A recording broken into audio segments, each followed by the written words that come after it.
and welcome to today's Communication and Stakeholder Engagement Committee meeting. I am Shebra Evans, happy and pleasure to serve as the chair of the committee. At this time, I want to allow our newest board members, my colleagues, and new committee members to introduce themselves, and then we'll go around the table and let everybody introduce themselves. I'll start with Ms. Oven. Good morning, everybody. Turn your light on. Oh, see, I'm a newbie at this. Good morning, everyone. My name is Grace Rivera Oven, and I represent District 1. It's a pleasure to be here. Thank you. Ms. Yang. Good morning, everyone. Julie Yang, District 3. Glad to see all of you this morning. Thank you for being here. Absolutely. So I'll go around the table. I want everyone to introduce themselves. Thank you to the public. Starting with Mr. Fitzpatrick. Good morning. I'm Ravel D. Fitzpatrick. I am the Ombudsman housed within Montgomery County Board of Ed. Thank you. Victoria Van Dyke, Board Staff. Good morning. I'm Celia Fisher, the Assistant Chief for Communications for Montgomery County Public Schools. Good morning. My name is Chris Cram, Director of Communications. And good morning, everyone. My name is Kara Trenkamp, and I'm the Director for Digital Innovation. Welcome to you all. At this time, I want to ask my colleagues, if you look at the informational summary, were there any edits, comments? Okay. Seeing none? Okay, thank you. None. All right. So we'll just go on to begin our meeting. Just want to, I want to start off by saying the Communication and Stakeholder Engagement Committee, we are really committed to ensuring that the work that we do on our committee stays true to our priorities, one being two-way communication between our families and our schools. And so we had a really great meeting September 28th. Our theme for this year is elevating the community voice. And we started out by just having a conversation with, we had 4 teachers, we had 3 parent guardians attend, and 4 students talking about what they learned from the previous year around communication.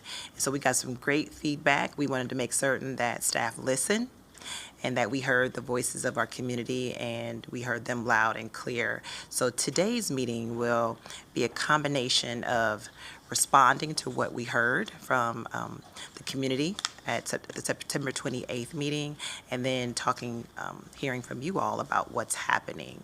So I will turn it over to you, and then just a reminder for the community what the questions centered around at the last board meeting was academic progress, technology, mental health and school safety, and the reopening of schools. So you will hear the comments around those topics. So I will turn it over to Ms. Fisher. Good morning. Thank you. I just wanted to give a brief overview of what will happen here today. As always, we are working in the we are the communications department. Also, Elba Garcia is here, who is involved in community engagement. We work against those priorities that you just listed, and also the superintendent's priorities of building and rebuilding trust, supporting mental health and well-being, and returning the focus to equitable teaching and learning. And so those are the overarching guidance pillars that we work against in communications. Over the last 5.5 months, we have been working on some very specific initiatives to help us improve our communications against all of those pillars, frankly. And one of those is just to work smarter and to consider the audience and how they're receiving information and how we can facilitate that two-way conversation. And so part of what you'll hear today is the technology development that's ongoing. The terminology that we use is smart brevity as it relates to our communications with the community. We have consulted with some experts in that regard, and we will be rolling that out over the next year to try to accomplish what we consider to be one of the biggest priorities of the communications department, which is the community actually understanding what it is that we're trying to communicate to them, and to be able to give us feedback on a regular basis. So do you want to go to the next slide, or? Yeah, TV, if you go one more, please. These are the items that, essentially we'll be talking about today, and these are some of the examples. I'm going to turn it over to Director Cram so that he can go into a little more depth about what each of these are, many of which relate to feedback that we received from the last meeting, and then some additional items that we think are important for this meeting. Perfect. Thank you. Thank you, Ms. Fisher. First, if I may say, Ms. Yang and Ms. Rivera-Oven, welcome to the committee. We're glad to have you. This is your first committee meeting, as it is Ms. Fisher's as well. So we look forward to doing the work.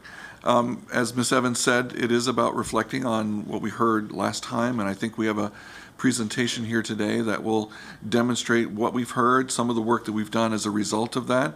We have a number of great guests, and we're going to work to get to those rather quickly, but just to review specifically what we took away as communications professionals were a couple of things. One, whether it was the parents or the students or the staff that we heard from in the last meeting, it was that school-home communication that is so very critical. As you know, teachers, schools, even us in central office, we use a variety of tools. We're going to talk about the tool item here in just a few moments with Dr. Trenkamp. But for us in the Office of Communications, it's about focusing our messaging in a variety of ways to make it that smart and catchy and concise type of messaging that will hopefully connect and stick with our audiences, especially our parents and our students, the things that are most important and priority focused, as Ms. Fisher said. So we've already started looking at our newsletters. Our Thursday Thing to Know message has been, I'm going to call it a big hit. People refer to it. They remember it. Staff in the offices are quickly in our emails each week saying, can I be in it this week? And, you know, it all came from our parents last year saying, can you make it shorter? Can you make it something that we need? Can it be actionable? And it's turned out that way, and we're so glad that it's caught on that way. And we're going to continue to look at that work and make it the kind of directed information that parents really want. So we're also beginning at the very early stages of a deep website content review. We're going to look at our central office pages, the ones for which my office has the most direct ability to impact, those top-level navigation pages. Offices and schools, of course, are responsible for their content. We're going to work with them to make effect there as well. And I'm going to demonstrate some work we did on one web page that we looked at in the last meeting and how it's changed and how we've elevated its findability, if you will, and that will come in the presentation a little bit later. Okay. We also have, as part of our change, our very proactive change, new staff to help us with this messaging. And here in the audience is Ms. Aisha Bowe, for example, who is our Director for Information and Marketing. And her role, I mean, I call it good news, but she brings that positive outlook.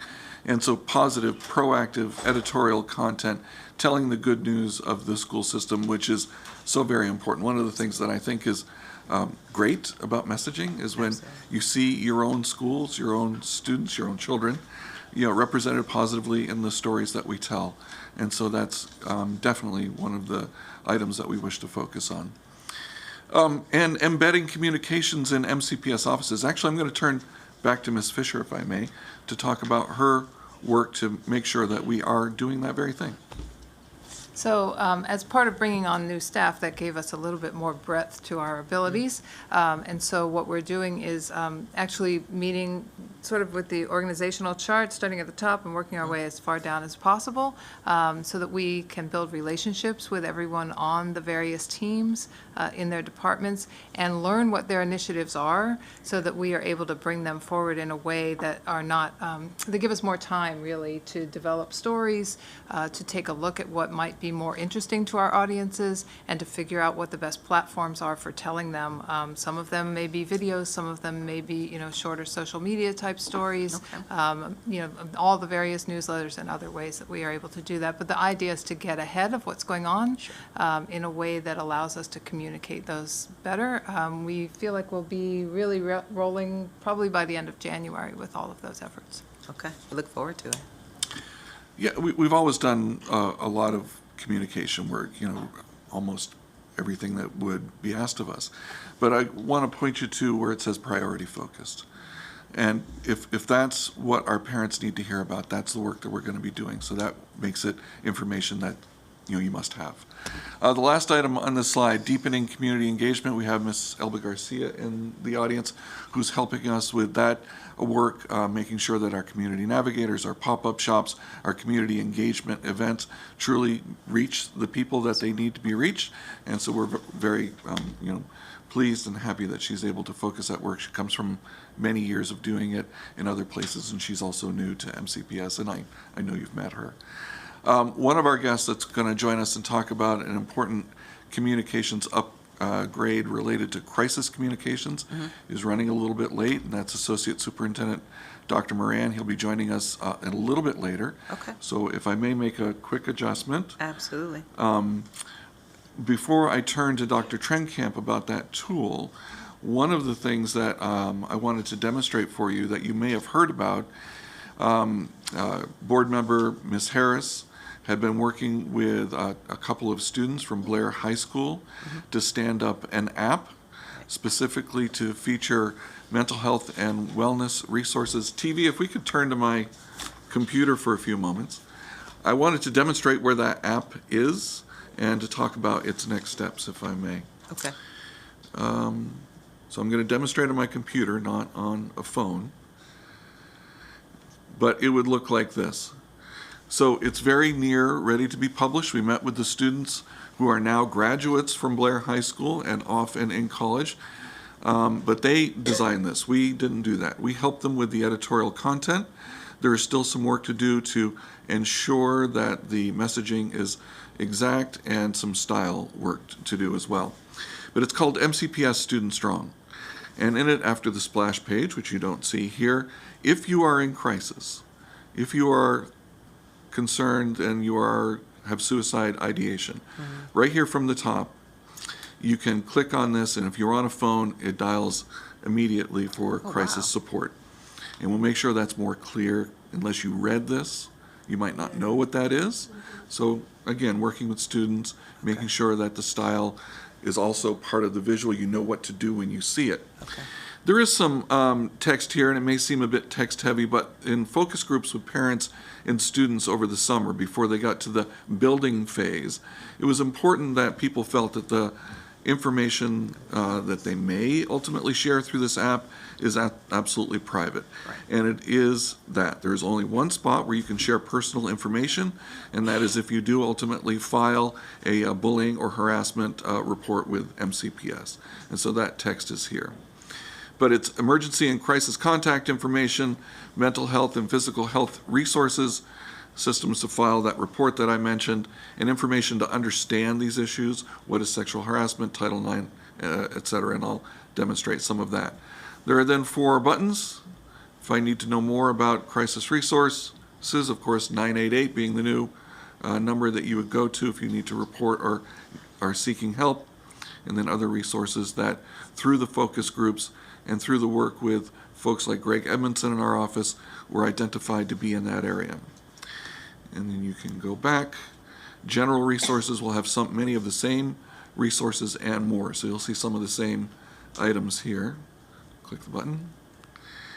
And then the list just goes on. Be Well 365, which, as you know, Be Well 365, when you bring up these resources, you can find psychologists, social workers, counselors by school. You simply look up the school and you can find who in your school would be your resource. I think Ms. Rivera-Oven has a question for you, Mr. Grant. Yes, ma'am. So going back to the original, if you wanted to have that information in Spanish or Chinese, how would you do that? So when the app launches immediately, it will be in Spanish. There's a little button here at the bottom. It might be hard to see on the screen. Okay. We But can see also in the selection menu, you'll be able to choose other languages.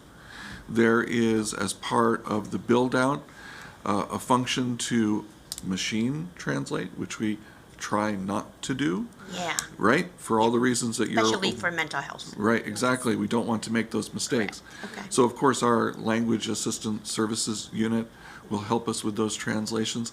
Now that the content is essentially locked, if you will, we will get those translations done. And last question I had for you is, at least my experience with students working with kids in an after-school program for many years is they usually don't go to a website when they're in crisis, but they are very attached to their phone. Would this information be shared with our students via text so they have it Right. accessible to them? So once this app is published via the App Store and Google Store, we'll absolutely have a communications rollout plan for how students can find out about it. You know, they're going to hear about it through some of the usual channels, our social media, and of course, we can put things in Canvas with the help of Dr. Trenkamp's office, as well as in their emails, which we have access to. Thank you. Thank you. We're essentially done, but here is the reporting form that I mentioned. You can actually pull up the real, actual electronic form by which you are to, in MCPS, report such instances of bullying, harassment, and intimidation.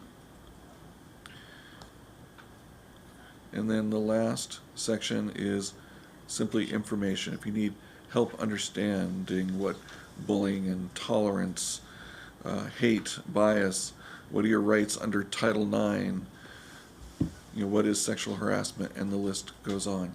So we last met with the students on Thursday or Friday of last week.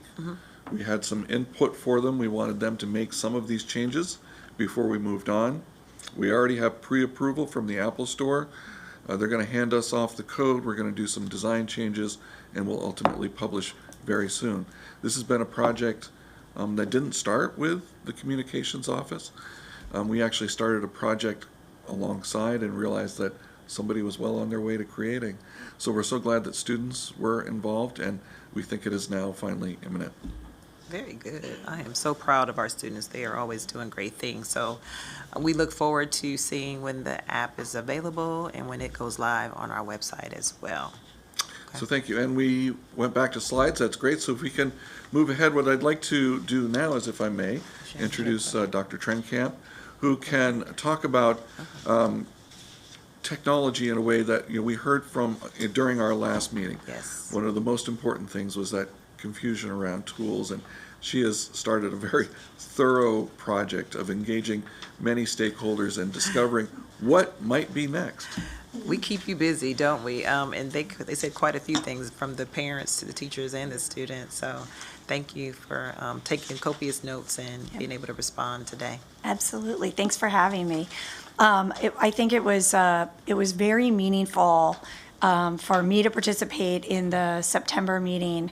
And as that meeting was unfolding, I was very busy texting my colleagues to get on and listen and to take notes, because I wanted to make sure I was understanding everything that I was hearing and actually going through very thoughtfully and thinking about it. So I think by the end of it, we had about 15 additional staff members tuning in to really take notes and really listen to understand what that experience is, the good, the bad, and the ugly, and then try to parse that out and try to tackle it. And so what we are bringing forward today, what I'm sharing with you, are some updates around what we heard and what we're doing about it. And so it's really a work in progress, but we wanted to kind of tackle it from, break it out into very discrete focus areas and go forward. So while it's an update on Canvas, that is definitely one area,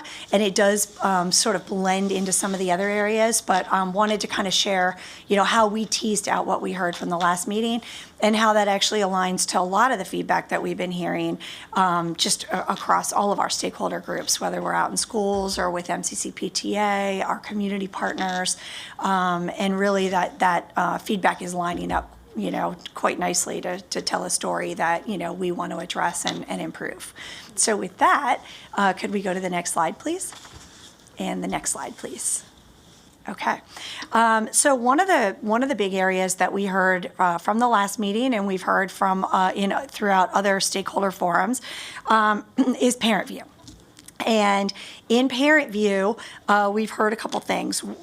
In the last meeting in particular, families spoke about how it's cumbersome to enroll and to register for different things. So whether that is getting logged into ParentView for the first time, or using online registration for enrolling their child in school, athletic registration, kindergarten registration. We use online registration for many different applications that are digital. Those applications are also still available through paper, pencil, PDF form. So we did not eliminate any paper pencil. However, we did put them online for ease of use, particularly during COVID, during the pandemic. A lot of families really took advantage of that. However, it's very cumbersome. There are a lot of forms. And so what we heard was just getting through that process using the technology, and then also the forms themselves really needing to have another look. So with that, what we have been doing since this past August, and we've actually ramped it up since the September meeting, is we've formed several partnerships across central office with our schools, with the PTAs, to really help meet the needs of parents. So one of the things we've done is partnered with our international office, because we know that international enrollment, the international office handles a lot of that new enrollment into schools. And we helped partner with them and revamp that process for enrolling students into our schools that are coming to us in August and right at the start of the school year. So we realigned that process to make that smooth and make that a more seamless a process for them. We also worked on an onboarding kit to help welcome families into our district. So that is something that we didn't have before, but a lot of onboarding materials and package that's translated so that families know the importance of ParentView and know the importance of getting registered in that right away. So one of the conversations that we had internally was around making sure that parents knew that importance of that instead of using a different process, right? So paper pencil is available, and we absolutely, use the PDF forms when needed, but we found that ParentView is an equity tool. It is a way that parents can talk to their students' teachers immediately. They can get input, they can message back and forth, they get immediate feedback on grades, on interims, and so really helping to stress the importance of that app becomes an equity strategy for us, and so that onboarding package becomes very important, where our families said they didn't even realize how important that actually was. We've also then partnered, my colleague, Mr. Davis is here in the audience. We partnered with him and his group around community outreach, around working with some of our community partners, Identity, CASA, MCCPTA, the PCCs, our parent community coordinators, our PPWs, in order to help work with families to get them enrolled in ParentView and to get them the resources that they need in order to know how to work that technology. So we've gone out to schools and held parent sessions and increased adoption. And so our ParentView data has increased in terms of adoption, and that is a goal that we have for the year to continue to work on that. So that's a core area that we heard very loud and clear. We've been hearing that, and we know that we want to continue to work to increase adoption and to make that a more seamless experience. Next slide, please. So a second area of focus that we heard around from that last group in September, and then also just in our feedback at large, is the difference between ParentView and Canvas. Why do we have two apps? Why can't one do it all? Why are there disparities between the two apps? And this is, why do they mismatch? What about grades? How do teachers interact in each of those apps? Which one should I be looking at? And all of those questions that came up, we made sure that we documented because we know that there's confusion there. We also know that that's a relatively new experience for families. We we really, we've had Canvas as our learning management system in the district for close to 8 years now, but it really became important during the pandemic when we were in virtual learning. And that's when we had, we became dependent on that. And so it is still here. And I wanted to take a minute to just tease out the difference between them so that we have that shared understanding, but then also talk about what we're doing to go forward to help kind of alleviate that confusion. So I sort of equate the Canvas as a digital binder. So when you think about the classroom experience, and we actually labeled Canvas as My MCPS Classroom because it is that classroom experience. It is the interaction between teachers and students. Before we had technology, teachers would, and they still do, would pass out papers. They would have their notes up on the screen. They would pass out notes. They would have the students take notes, and all of that would be kept in their digital binder. They would have assignments that they would literally physically pass out, and then they would collect those assignments and then put them in an inbox, and then they would hand back graded assignments. And so what Canvas is that digital space for that interaction at the classroom level. So it is a place you can go to get the resources. As a parent, you can get notes. You can see what's happening in the classroom. You can see those assignments. Sometimes there's group assignments in there. And you're able to kind of see a snapshot of what's happening in the classroom in a way that you really haven't been able to see that before. Because I just know personally as a parent, I would pull the binder out of my child's backpack and I would have to sift through the places in the binder, and hopefully they had that organized. A lot of times they didn't. Papers were falling out, and I had to help them keep that organized. This is an organized space for them where they can go and do that. So it is not a place of record in terms of the official grade or all of the grades. So just like in the classroom, kids take assessments using different platforms. Sometimes they do things that are not graded. They don't count as the formal grade. And also when you're doing things in the classroom, you don't always know what's weighted, right? So are all assignments weighted the same? They're different point values. They go into different categories. My MCPS Classroom has the ability to do some of that, but the intention is not to do all of that. It really is that digital workspace. Parent View is the place of record. That is the official student information system. It is the official MCPS gradebook.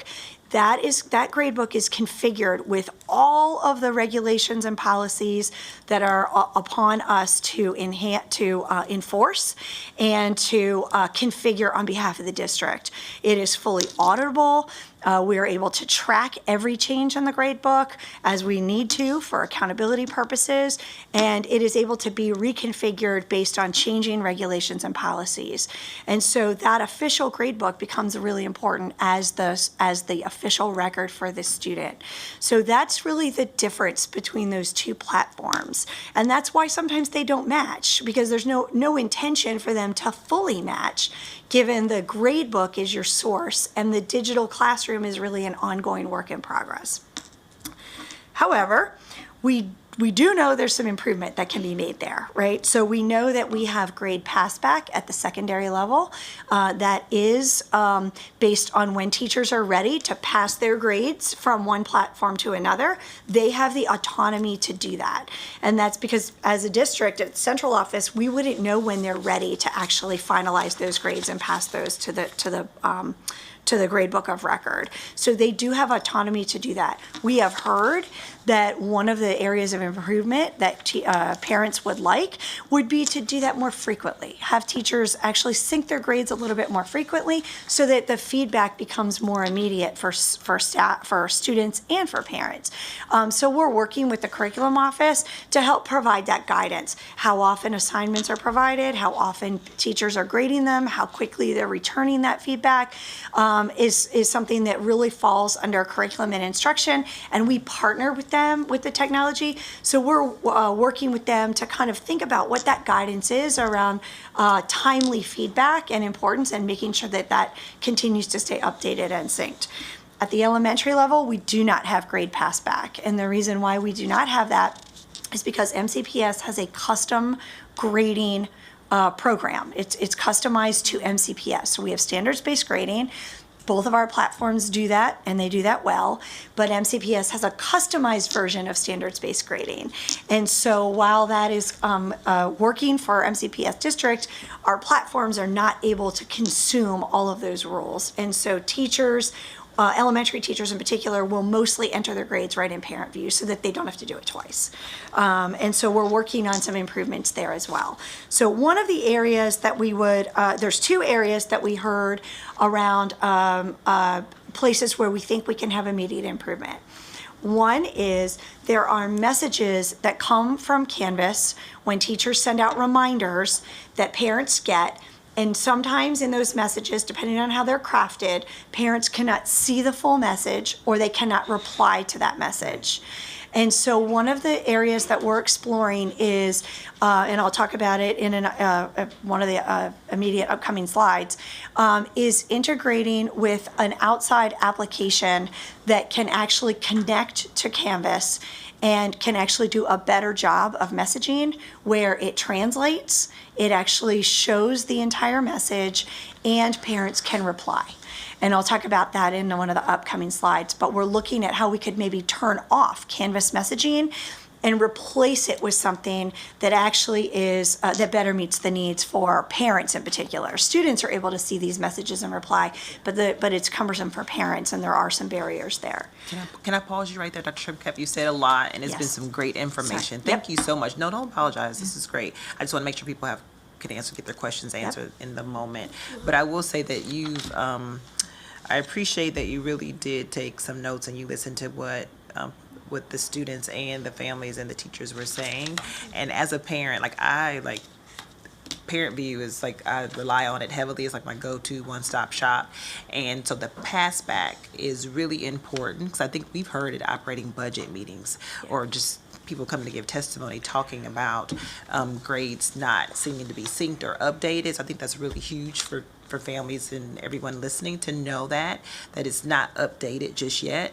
But I rely on my daughter, and she'll say, that's not final. It's different, and it's going to change, right? So I'm never emailing a teacher. I'm relying on her. You should know, what is your grade? What's going on? This looks different than what you're saying. But I appreciate you talking about the pass back. And then the immediate improvement that you talked about, too, with the replying and the being able to not see the full message. But I want to allow my colleagues to be able to answer questions. So Ms. Rivera Ovens light on, and then Ms. Yang will go to you. Thank you so much, and you're gonna have to bear with us because we're new, so we're gonna have a lot of questions. So I'm gonna go with the previous slide. Sorry, I didn't know when to. So on the previous slide, I was glad to see some partners that I know that I partnered with through the nonprofit that I run. But I just briefly, if you could describe what does that partnership mean? What does it look like? What is actually the boots on the ground, if you will, and geographically where they are, because there are areas, I call them desert areas. Just like with food insecurity, there's also education desert areas, and many of those are in DeKalb County and East County. So I'm curious to know, especially with the Poolsville, Damascus, Clarksburg areas. I know that Identity and CASA don't go that far, so that's one. The other thing that I wanted, if you could please explain what is a navigator, a community navigator, what do they do, and again, where they are located, geographically, the schools. And the last thing, sorry, that way. And you don't have to ask them all at once. You can just take them one at a time. Okay. She's happy to answer all of them. But I don't know if she remembered all those questions. Okay. So Then we'll come back. And I can pause after each slide too to Okay. streamline this. Absolutely. So just to address the partnership question and what that kind of looks like. I'll give an example, so two examples. One, when we've been partnering with Identity for a while now, and we really strengthened that partnership over the last couple months.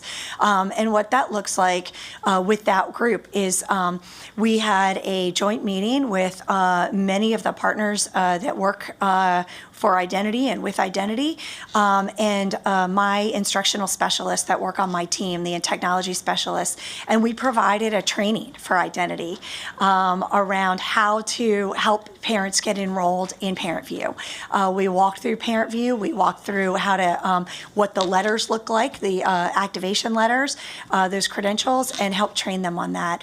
We shared all of our videos, all of our handouts that were translated, and so that they basically became ambassadors, an extension of our technology specialist team to go out and really help support those families. And they worked with families in the public libraries, at the school, after school, in the computer labs. We partnered with them after school and in the evenings. My technology specialists on my team went and partnered with them side by side at public events. So where we had back to school nights, we had different sporting events. Schools make good use of their sporting events where they capitalize on that parent audience there at the school, because we didn't want parents to go somewhere else. So MCC PTA was a very similar partnership where we provided training to our MCC PTA partners, the local PTAs at each school. We've done presentations at PTA meetings in the evenings. We've before the PTA meetings, and again at those different school events, plays and other things, the open house, when parents have come to the open house, to help set up a table to help with that registration right there on the spot. So not only does my team go out and do that, but we felt that growing more people that know how to help shepherd parents through that process was really helpful. So that's what that looks like, but we continue to grow and really build on those partnerships to kind of grow our team and our capacity to support families. You mentioned the other question was, how do we target schools, right? How are we working with different schools? How are we thinking about that? Because we have a lot of schools. What we did for our first round of sort of approaching this was we used the data.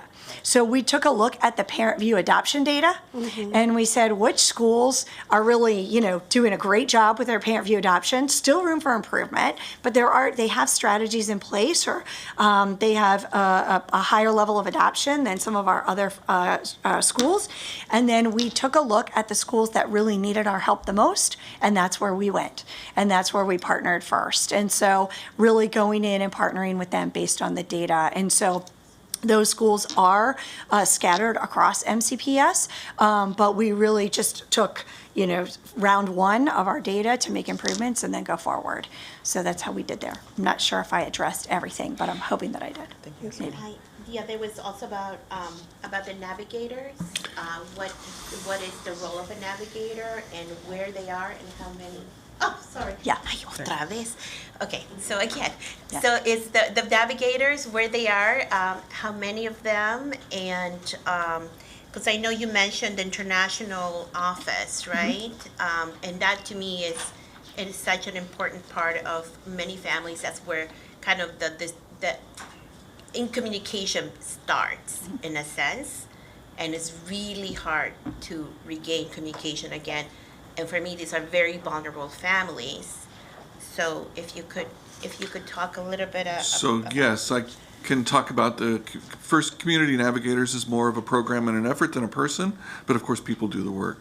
So for the last couple of years, the Community Navigator program is folks who are MCPS employees primarily, only, who work on a temporary part-time basis and staff our door-knocking campaigns, or they staff what we call our pop-up shops, where we take information tables and go to already established events, whether it's an engagement event, such as the Street Outreach Network, which through the spring and early summer, they have neighborhood events. Sounds like you're familiar with them.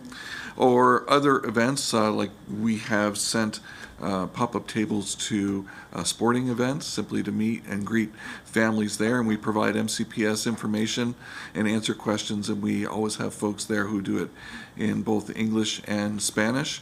Sometimes we will hold a pop-up event, and then some of our community navigators will go throughout the neighborhood and knock on doors. And that's been in two different ways. One, to provide information. We leave things actually on the door or with the folks, packet of information, or it's to gain information if we have interest in a certain subject, say out of school time. We might knock on doors to, in effect, hold a at the door front focus group or survey in that moment. So we've done it both ways, but that's essentially what community navigators are. And it's been to enhance the community outreach work that the school system already does, either through offices like the Student Family Support and Engagement Office with Mr. Everett Davis, or the work of Ms. Garcia. If you don't have a question, I did have one other thing that I wanted to address about the desert informational concern that you mentioned a little while ago. One of the pilot projects in our office that I'm actually very pleased with is that we have a partnership with minimal amounts of money through the Literacy Council of Montgomery County, in which if you're an MCPS parent or caregiver, free of charge, you can take ESOL classes, and they also provide digital knowledge classes. You can learn how to work our systems, navigate our website, and that has increased over the last couple of years. What we can't fund, the Literacy Council of Montgomery County has found the money to take on all comers who show interest. Thank you for that. So the last things that I know you mentioned, so the navigators, I think it's a great, I'm just trying to see the synergy between that and what you're doing, because you know exactly, right, where the digital inequities are, because you know where there's less access from parents. So I'm trying to see how that connects. I'm trying to connect the dots with the navigators, with you. It's a big system, so I know. But for me, digital inequities is a very real thing. Broadband access is a real inequity issue that we have with especially immigrant families, but also Black and brown communities. So I'm trying to see where the synergies are to improve that and to make sure that our parents are getting the information they need. So you talked about there was a package that you guys did that you give out. I would love to see what that looks like, that information that is shared in that packet. And also, is there anything along the lines that when the new parent comes to MCPS, because this is a lot, right?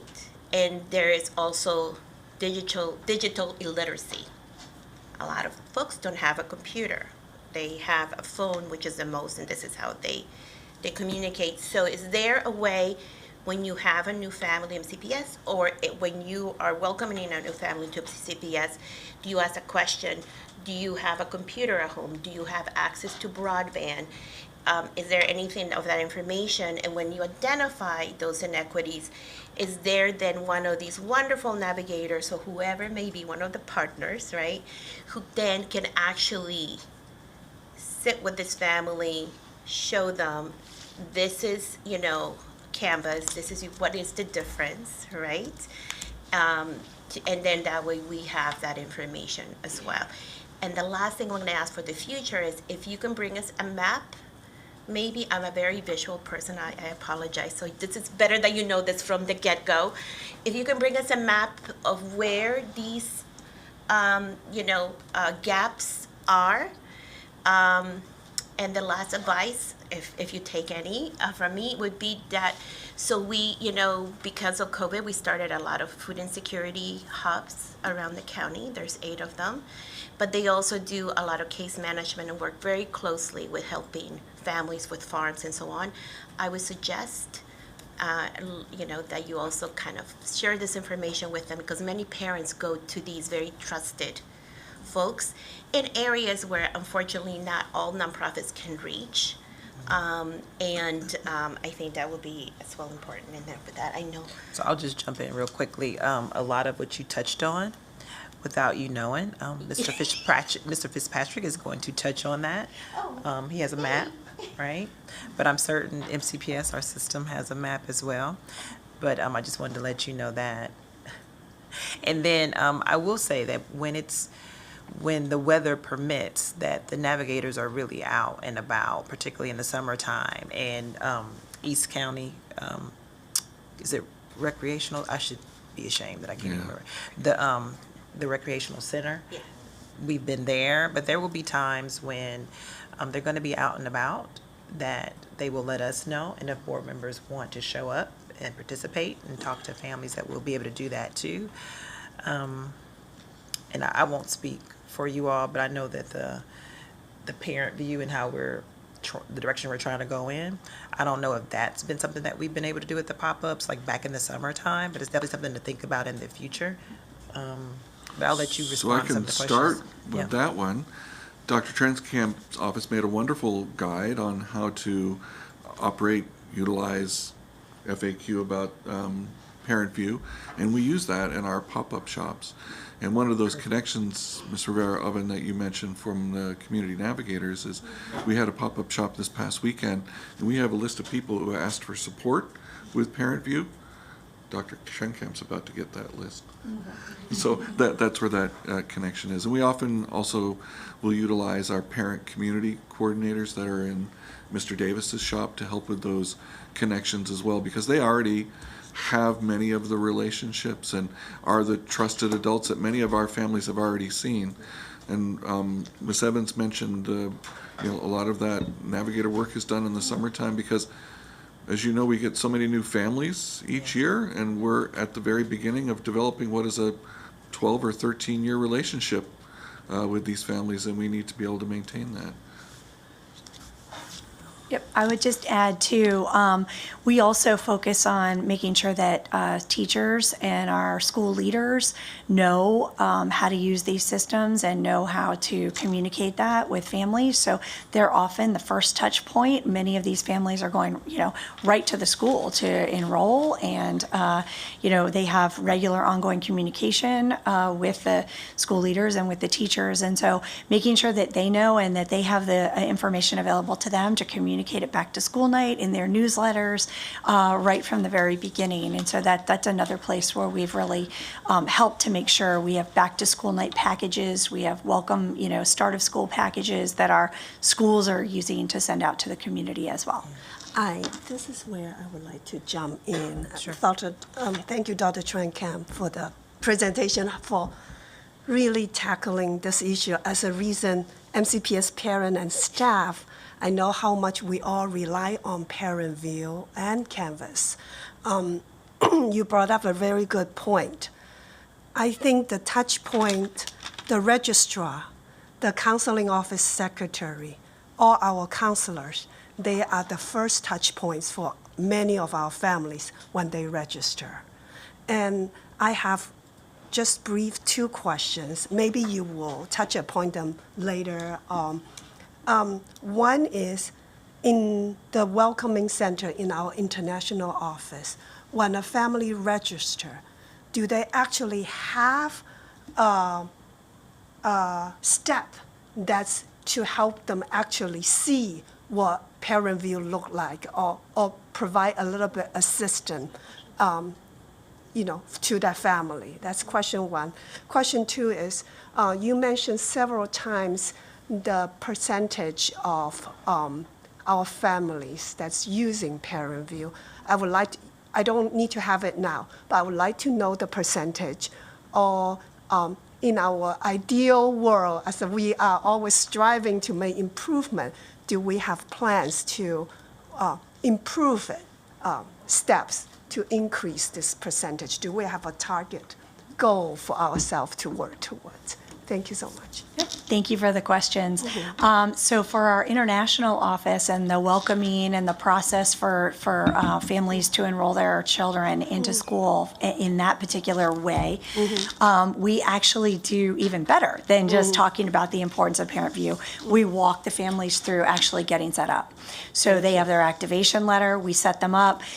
We know that families, most people, including myself, use the phone. I don't use the computer to check my children's stuff.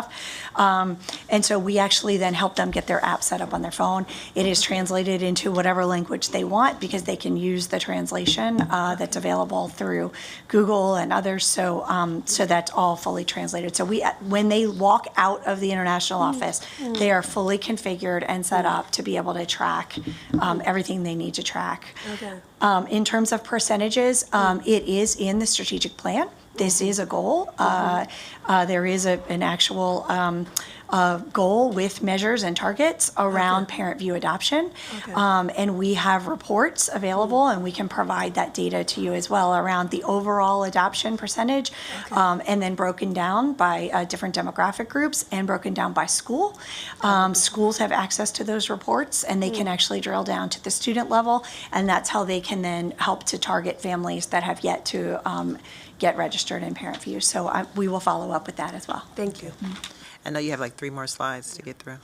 Do you? But this was a big one, I know. Okay, yes, no. And you know what, and I recall at the last meeting too, there was a teacher that mentioned having additional supports for parents to be able to learn Parent View. So I'm sure people will appreciate hearing, our principals and our staff will appreciate hearing that we're onboarding other partners to be able to help support our parents in trying to get access and Absolutely, to Parent absolutely. View. Okay, so we'll let you go ahead. Okay, so let's see, how about if we go to the next slide?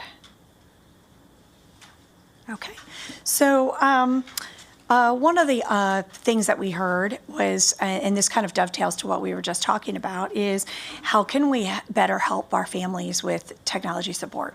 Right, so how can we do a better job? So we have videos up online, we have guides up online, but when we went back and we took a really close look at what we're putting up, we're very thorough.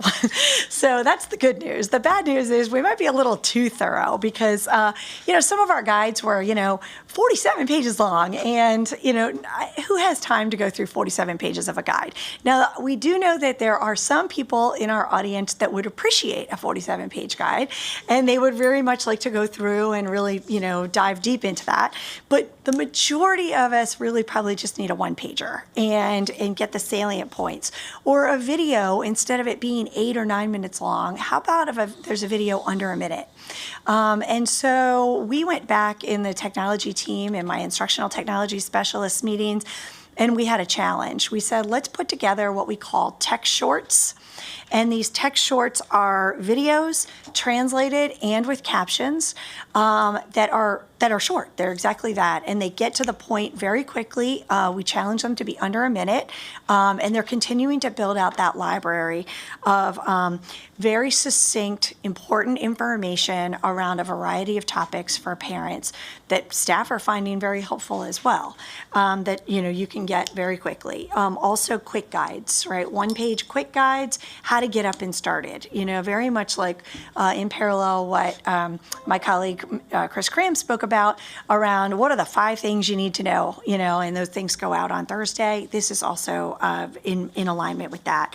And then how can we organize that on the website and also through our tech support center in order for parents to be able to quickly access those things? So we've been really working on that and building that out a lot. So we're very excited about those, and we'll have some to share with you. Some are already up on the website, but we continue to build more, so we're building up that repository. Okay. Next slide, please. Thank you. And then I'll stop after this slide for questions too. I would say one of the additional pieces that we heard a lot in our last meeting in coming in, and this is a really big effort that we focused a lot of time on. So I want to make sure that if you have questions around this, I want to pause for this as well. We heard that there is a need, and Mr. Cram spoke about this earlier in the meeting, around two-way communication, that we need better two-way communication, particularly at our school level, where our teachers are communicating with families, and that they're able to do that in their own native language so that families are able to reply. So language is not a barrier in that communication. We know that schools across the district, teachers are using a variety of tools to accomplish this right now, but we do not have a district-wide solution. Our district-wide solution for communication right now, we use Blackboard Connected. We use that mostly at the district level. We also use that at the school leadership level. That's how most of our school leaders send out their newsletters and updates. So, usually Sunday evenings or Mondays, they'll send out their weekly updates. We send out our attendance notifications through Blackboard Connected, but we don't really have teachers that use Blackboard Connected. So what we wanted to do was really examine this. What tools should we put in place? Should the district have? Should the district have an effort to really provision a tool that teachers can use so that families aren't using this tool in this classroom, and then this tool in this classroom, and this tool in this classroom, because we did hear there are a lot of different applications. And is there a way to kind of streamline that by taking a look at that at the district level? So our preliminary steps is we convened an internal group. I don't want to call it a work group because that would make it a little too formal, but it was an internal group, and it was co-chaired by Mr. Cram and Ms. Elba Garcia, who's in our audience, and myself. And we really just canvassed the market around all of the different communication applications that offer two-way communication with that translation that we're looking for. And we just really got sort of a preliminary, demonstration of those, just to see what's out there, what's possible, how might we think differently about what we're doing right now to improve this area. We are in the process right now of collecting information from schools around what they're using. What are teachers using, and how has that really affected them? How has that improved their ability to communicate? And also hearing from parents. What have they really benefited from in terms of communication and the different applications? We heard a lot of that in the September meeting, and so we really wanted to better understand that.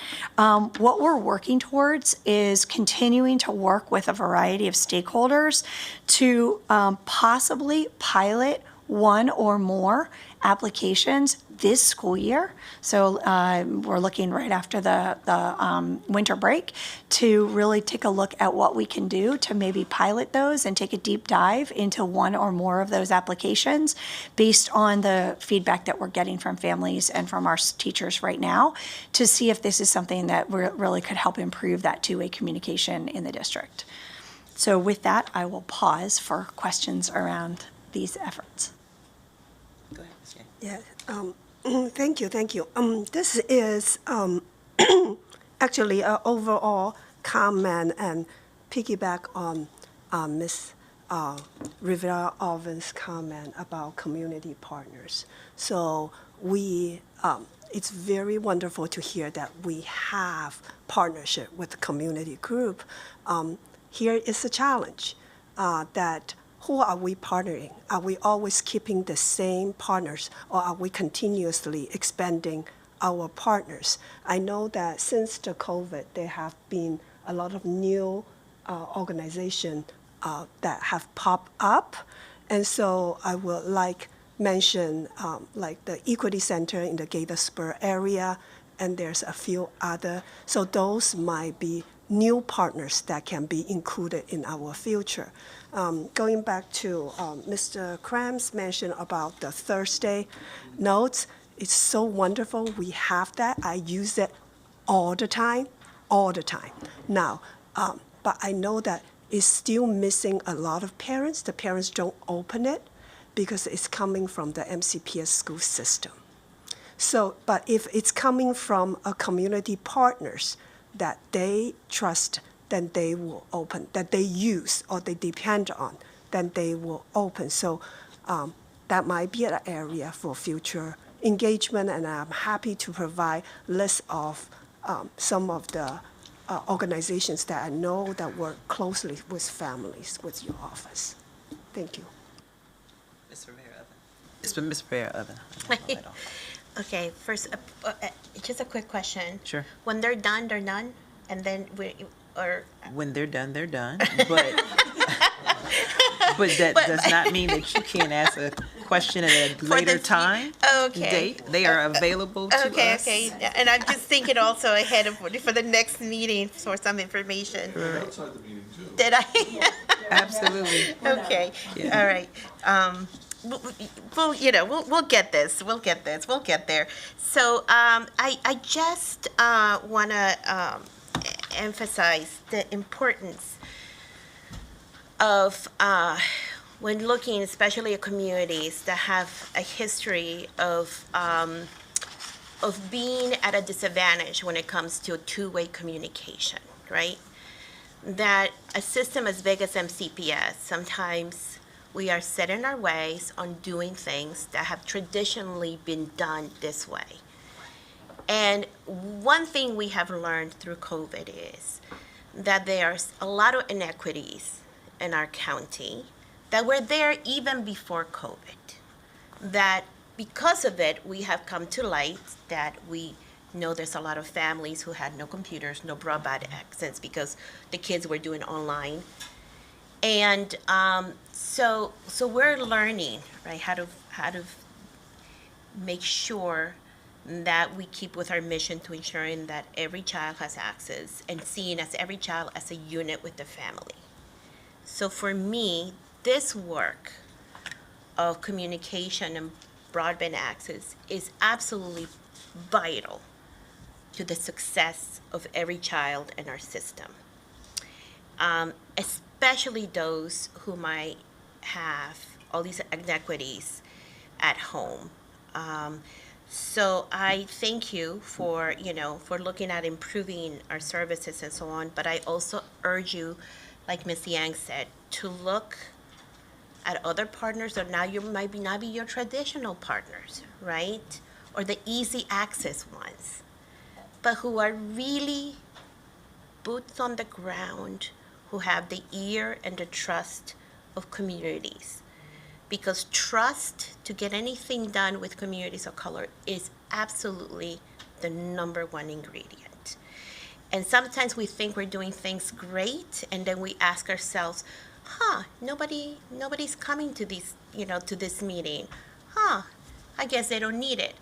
And that sometimes is not the case. It's all about access and whether the community got that information and whether the trust is there. So for me, for example, for the future, I would like to see, and forgive me, I'm learning your names, and I'm really bad with names. Mr. Graham, like graham crackers. I usually do that, okay? Okay, grab me for a test. So for me, for the future, for example, I heard a lot from communities that we know we have this whole tutoring program in our system that parents can access so they can actually get tutoring for their kids.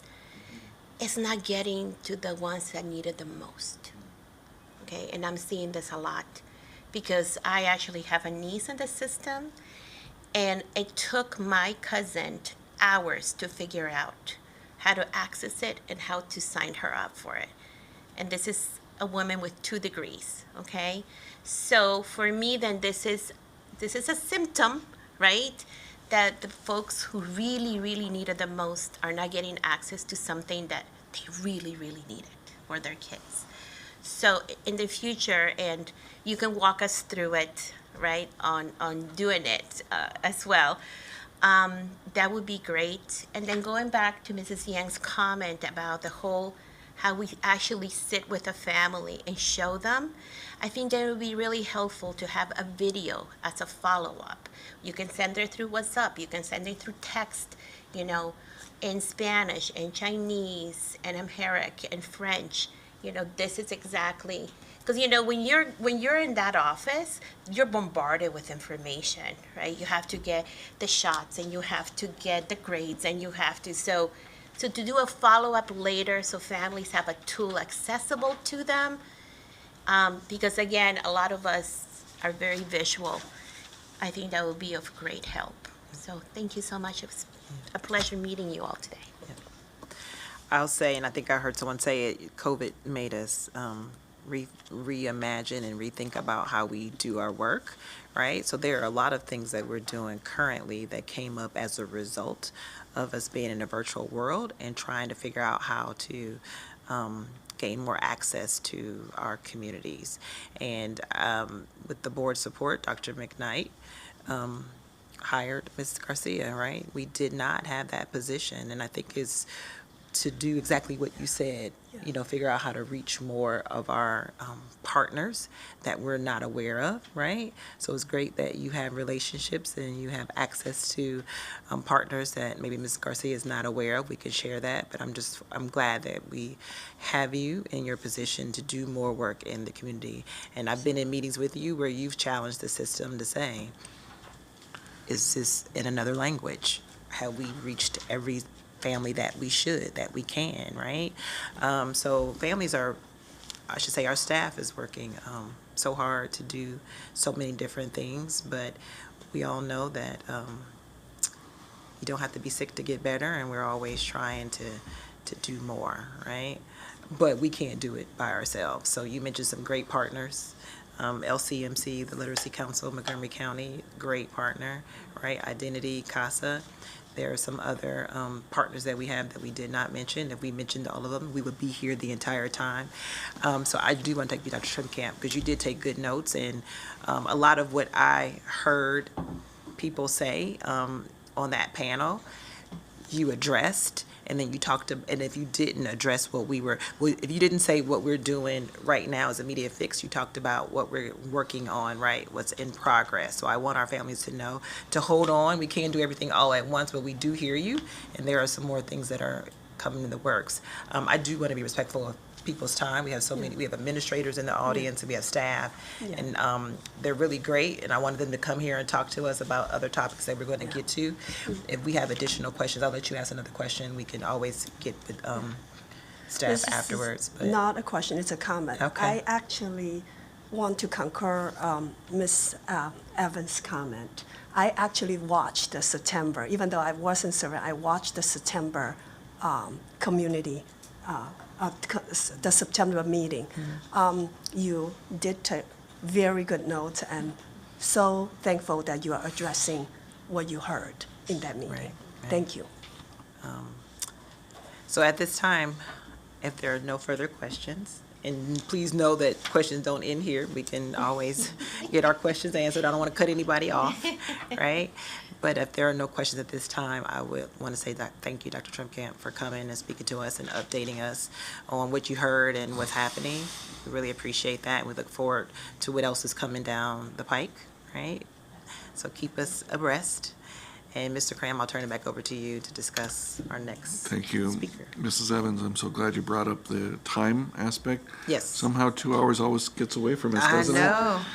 No, don't you be sorry. This was good, and it wasn't you, it was us, right? We were asking all these questions, but they're questions that people want to hear, that they want to hear the answers to. So no, this is good. For everything that you said, we all must maintain a growth mindset if we're going to improve. So I look forward to the list. Don't just share it with Ms. Garcia, share it with us too. Yeah. And knowing that we do have school-based folks here Yes. to present, I might propose that my demonstration of the website that you asked about Can go be last. pushed to the end. Yep. Is that okay? Absolutely. But if I could ask Dr. Moran very quickly to come to the table. You may. One of the things, and I'll start before he even gets here, that we've had the opportunity to reflect on over this last year is our processes around responding during times of crisis. Yes. Part of that involves communications as well, and I didn't want this moment to go by without letting the board know about improvements there. And Dr. Moran and a large team, including Dr. Murphy, our deputy superintendent, have done a great deal of work there. Good morning. Dr. Maria, good morning. Very good to see you both, or all three of you. I do want to take a moment to congratulate both of you on your appointments to the board. So looking forward to working with you. I've had the pleasure of working with Miss Yang for a couple of years, so I'm excited about that.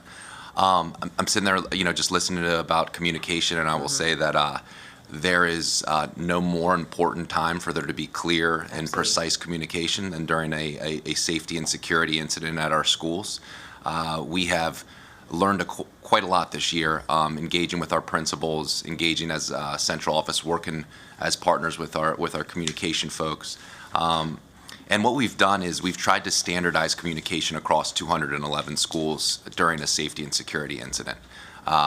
That is something that has taken a lot of different action steps. We started by bringing principals together and hearing from them about some of the challenges they were experiencing. One of the challenges that they were experiencing is that they are trying to do two things during an emergency situation. They're trying to handle the emergency situation and address it, and they're also trying to communicate with their communities about the emergency situation. Those two things cannot be done both at a high level by one person.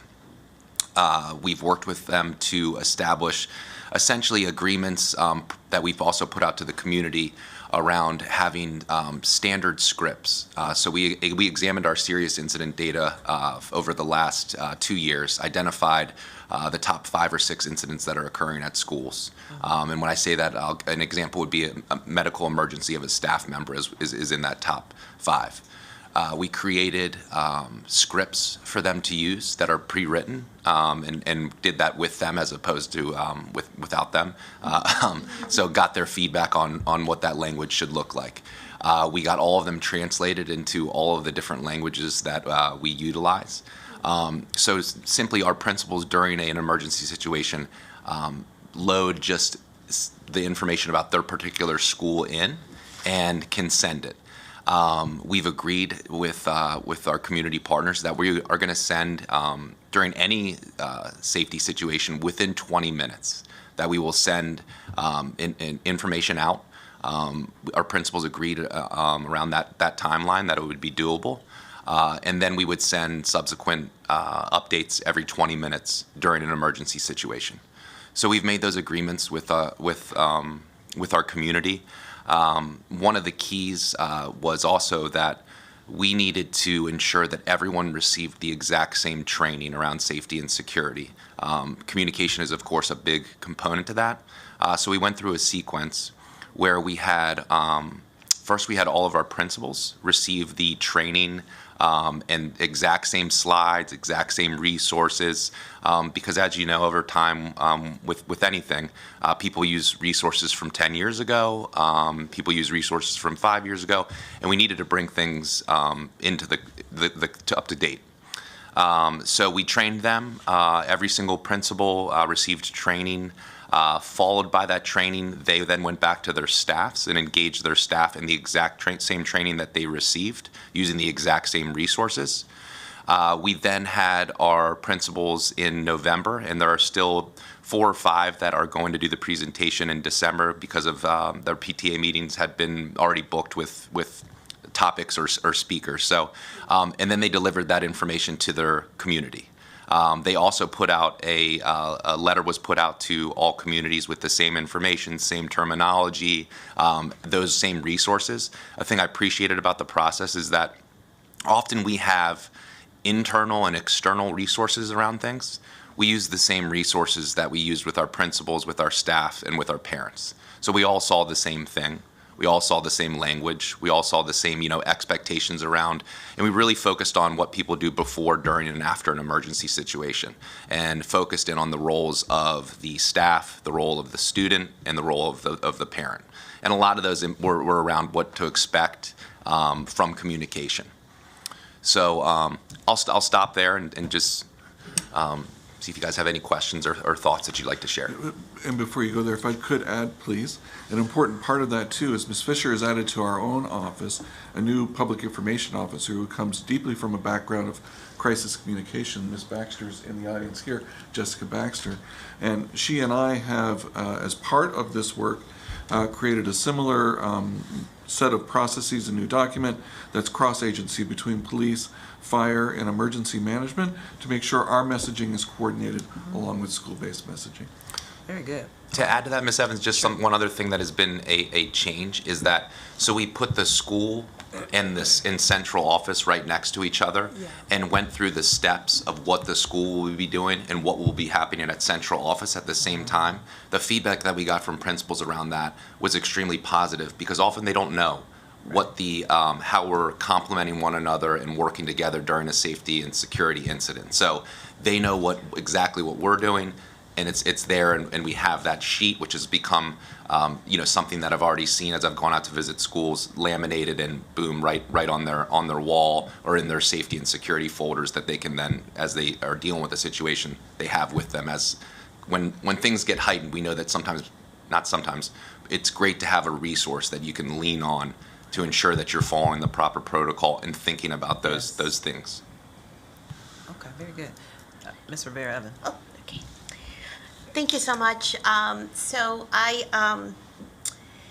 The protocols that you put in place, is that something new that just happened, or is it something that you had on going for a while? I'm just curious. So I would say they have been in place, but we've made upgrades to them to be more clear and concise and account for the new incidents that have been occurring since we came back to in-person learning after the pandemic. So they're all old resources in some ways, but we've just kind of brought them up. We've brought them up to date.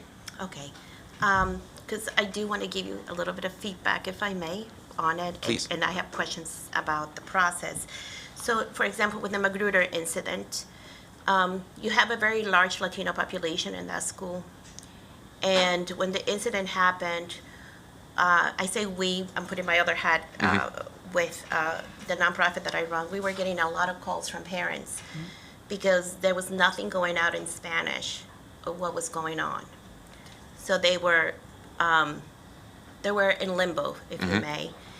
And as you can imagine, as any parent would, that was an extra layer of worriness for a lot of these parents, not knowing what was happening, okay? And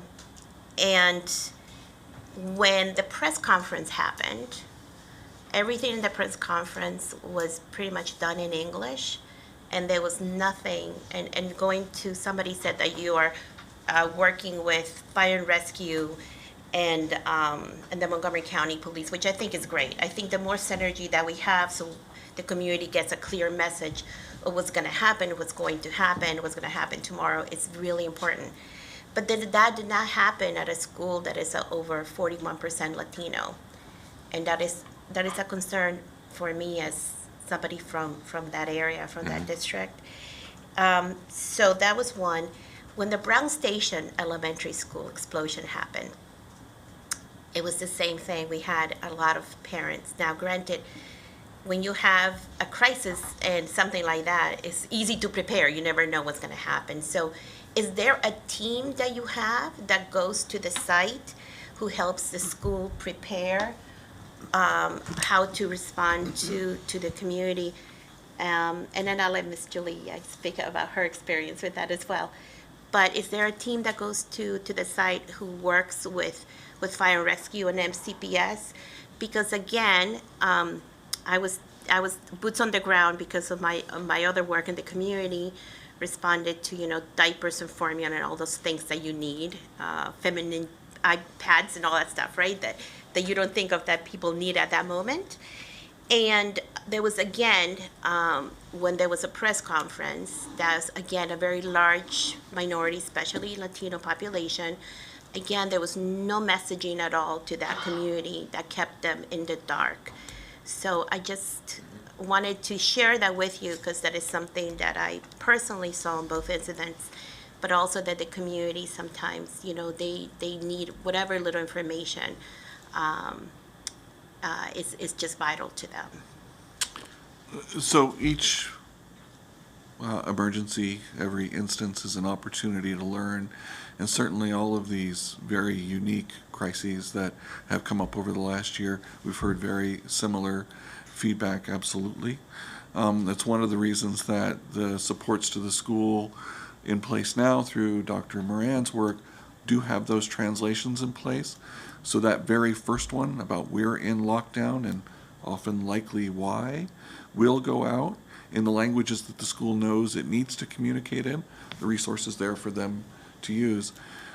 I found over time that the deepening of the other languages as crisis matures, that's when more languages come out. Certainly in the Magruder instance, that final summative communication about what happens next, the community meeting that next day, the resources that were going to be available in the next few days, that was done in all the languages. But that was written. Not everybody we speak to is literate. Maybe it's an unfortunate instance where they didn't get the message because their information isn't correct in the system. So there are a lot of things to still look at. And how do we, somebody mentioned before, utilizing our, I think it was you, Ms. Shang, utilizing our friends as ambassadors to help with that messaging out. So yes, the point well taken. There's more work to be done. I do also just want to add that one of the things that Dr. Murphy and Ms. Rubin have really pushed us to consider is that traditionally principals have reached out to their PTA president during an emergency situation. But we know that our PTAs don't represent our entire community and that we need to have enhanced and more open dialogue with different community leaders. So we're working with our principals about really identifying and working with folks, our NAACP leadership, our Hispanic Parent Latino Council, and those just different. So we need to move away from just thinking that we can contact one community leader and think that they are capable of reaching the whole community and able to communicate with them. So that's just another thing that needs to be in place. Ms. Rivera?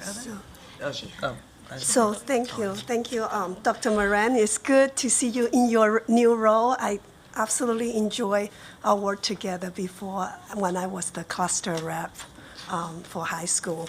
Now, this is the message to the community out there. I think you mentioned these were existing but improved procedures. This come about because our community let us know that we need to do better, and we respond. And now we're putting this forward. So our thanks to the community for letting us know how we can do better and serve better. And my question is, this training that you, or retraining of this communication module of 20-minute frequencies, standard scripts, is it completed? Or is it in the process, like you mentioned? And when do we foresee it will be done and going forward be implemented? So it's being implemented as, like, right now, we are at a place of implementation, but I do want to make sure that, like, I think one thing that we need to continue to do is continue to receive feedback from our communities, because I believe that as the conditions around safety and security change and sometimes, become more complex, there continually is upgrades to be made around this. Mm-hmm. I believe we're at a place where we're getting a lot tighter. Where we were kind of, much looser in terms of just, it wasn't standardized. It wasn't like, from one school to the other, you could see differences in how things were done. And we need to eliminate that variance so that it looks the same at every single school. But I think continuing to have that dialogue with our communities and having a habit of always debriefing an emergency procedure with our parent leadership, with our teachers, with our students, to say, all right, so here's some things that we did well. What are some things we need to do better? And then make some modifications to the processes that we have in place for a specific school or an incident. And then at central office, one of the things that we have been doing as we go out to schools is been having conversations about the implementation of these practices, right? So ensuring that we're taking the opportunity to work closely with our safety and security partners as we go out, and even if we're going through the process of simulating a safety and security issue, that we're there and able to give feedback in a standardized way across the system. Okay. Very, very quickly, if I may. You may. The question about whether you send a team to a school, I'm sorry, I I don't think I caught the answer, but I'm curious about that because the school at that point is reacting to an emergency, and like you said, it's hard to, the safety of the students and it should be their priority. Again, back to my question of the process. Is there a team that goes to school? Do you have a team with the bilingual capacity to go? Or I know we have, MCPS has media, right? I think that is bilingual and in other languages. Is that person trained also as part of this team? And do you then do press releases in other languages to engage media from other communities that are waiting? Because usually that's where people go, right? They go to their local media, to see if there's any information that is useful for them. So I'll let Chris take the second part, but I think to answer, and I apologize if I didn't. So we do have teams that go out to schools. The teams do look different though. During an emergency, we try to have either the associate superintendent or the director go out to the school, because what we've often realized in terms of communication, the more people that are present, the more confusing sometimes messages that come back to somebody like Mr. Cram become. So we've decreased that to have a more streamlined communication process. As we move into the recovery stages, we absolutely have a team that works to provide, not only translation but community support.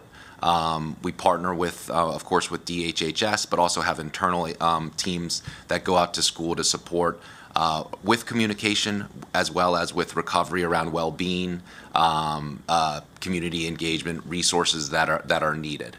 But I'll let Chris speak to the press release component. So absolutely, the incident command structure determines who does what when.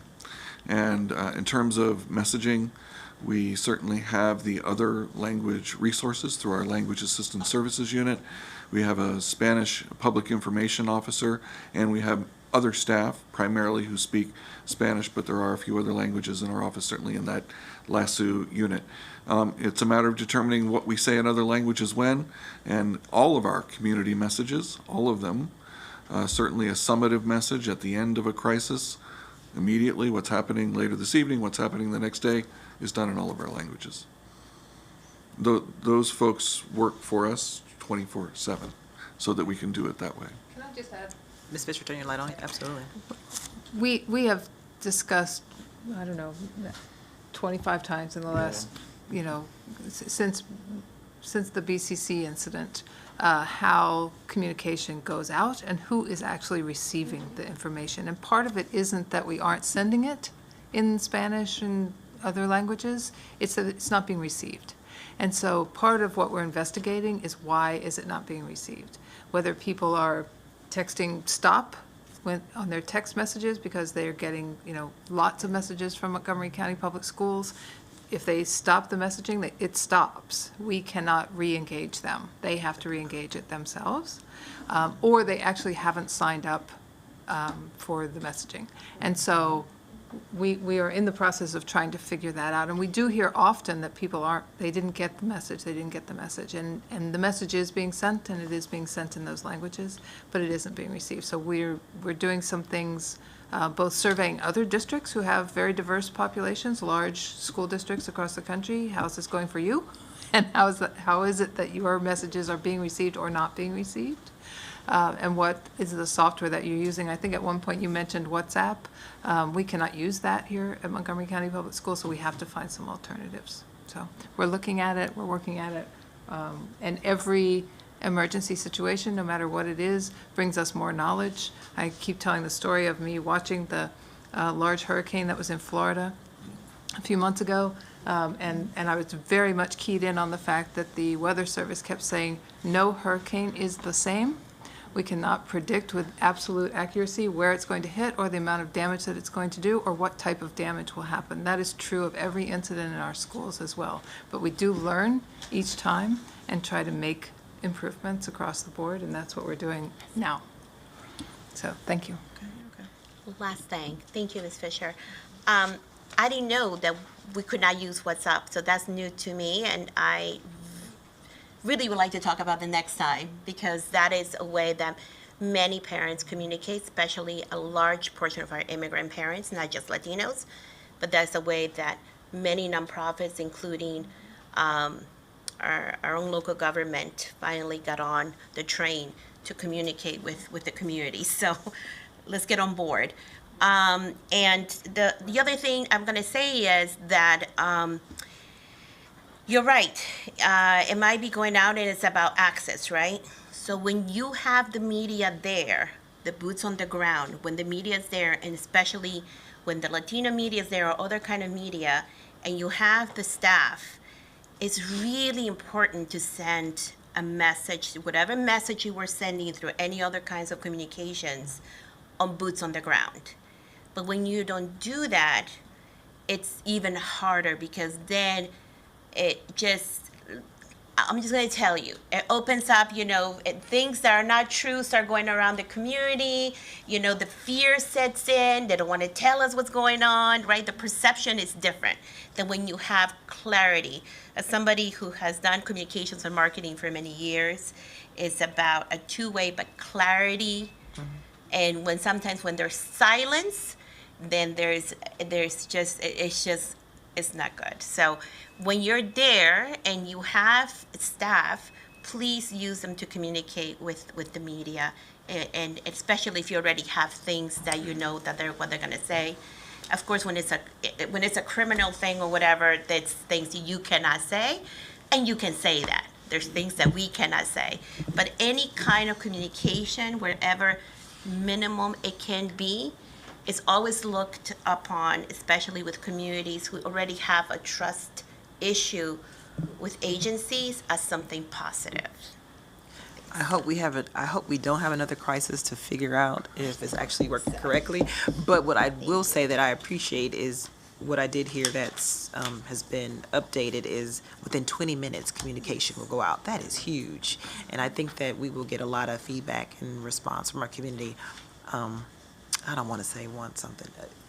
In the event we have to use our crisis communication plan, I will be interested to see what the feedback will be, because within 20 minutes and then 20 minutes after that, every 20 minutes, is that what you said? Did I say that correctly? That's That's correct. a big deal. So Ms. Baxter, Ms. Fisher, we appreciate Reduce being on board anxiety and greatly, making some 20 changes. And I would say one thing that's wonderful about the increased partnership with our communications team is that if the associate superintendent and director are on site working with the principal through something, and it's not possible for the principal to, at that time send the communication, all we have to do is pick up the phone and contact our communications people to say, can you send out the message on their behalf? Okay. And they can Very do good. that. So We there's, do it all the time. yeah, I know that.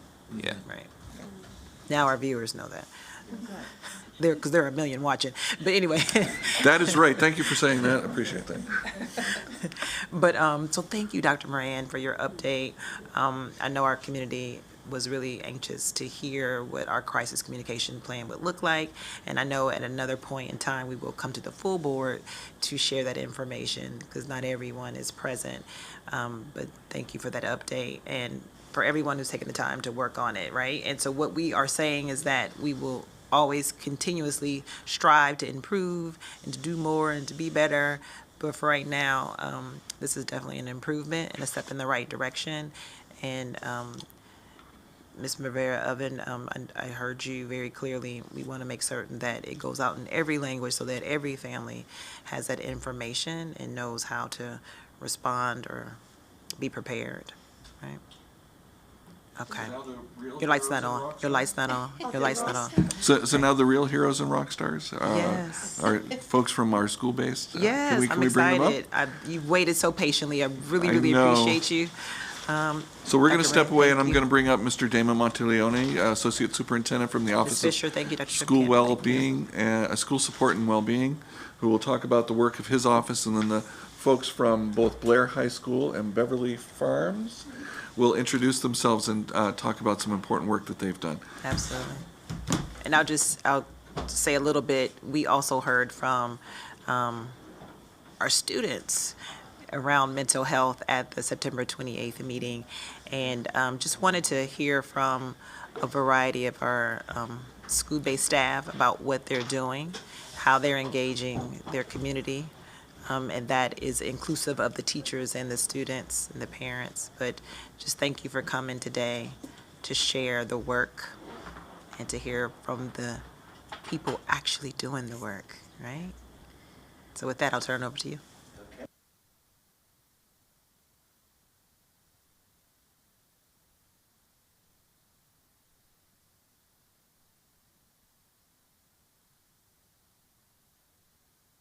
Our new board members, bienvenidos a nuestro grupo, okay? Primera vez contigo, gracias. And I don't speak any Mandarin whatsoever. Okay.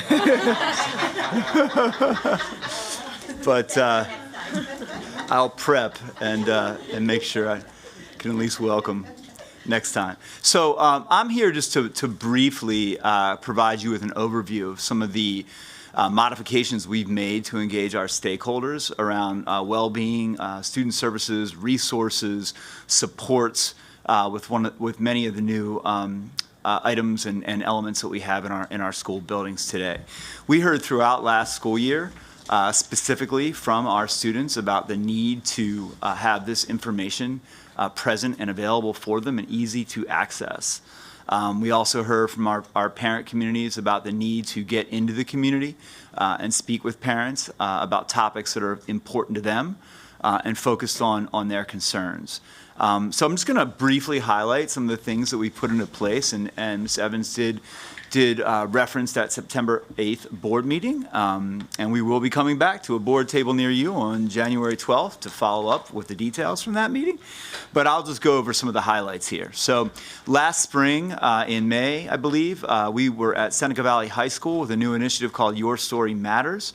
It was important for us coming out of isolation and mask wearing to be able to bring the community together, especially after a school year where we saw an unprecedented, if not historic, really, increase in concern for student health and well-being.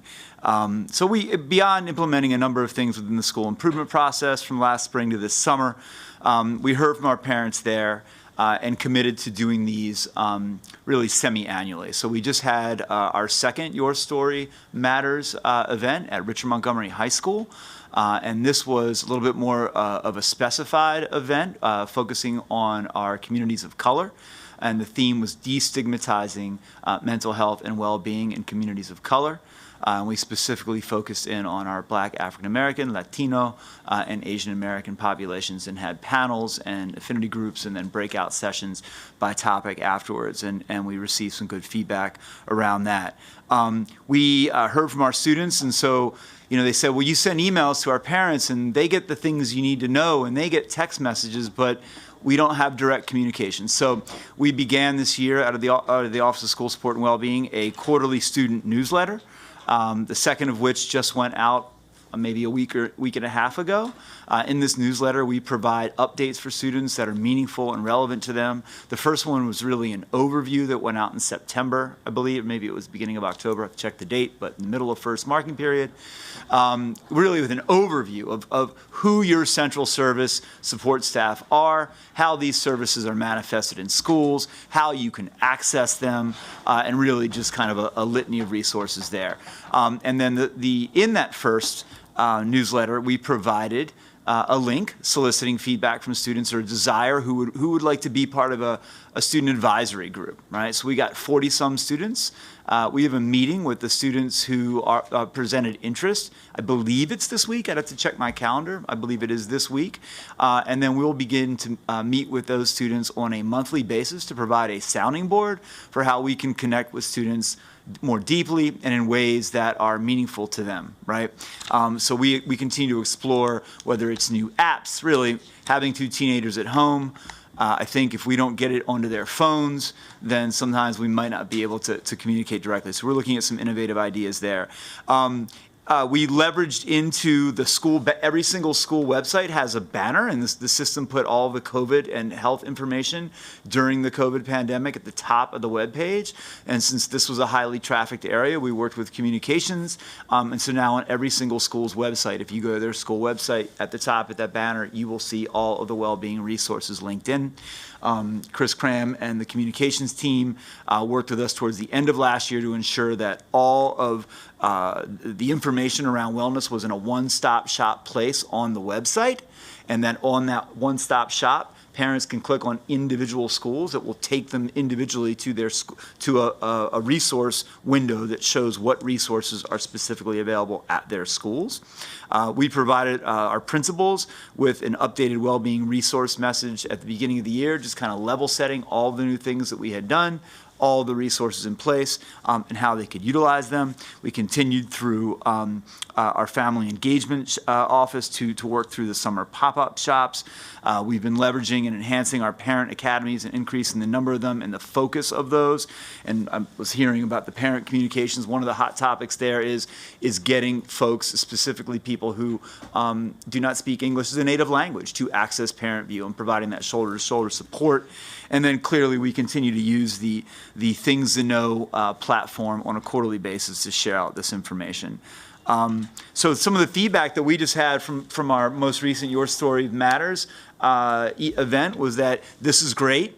We'd like to see more. We'd like to see them in the communities, perhaps at elementary schools, get into the neighborhoods, and continue to utilize Spanish as a language in these events, as we did. And then another key takeaway was the idea to plug into PTSA meetings directly, right? When local parent leadership and schools request us and to come in there. So this is just kind of an overview of some of the modifications and upgrades we've made, but I know you're really here to hear from Beverly Farms and Blair High School. So I just wanted to provide that. Happy to take questions when appropriate, but pass it to the stars of the show. Yes.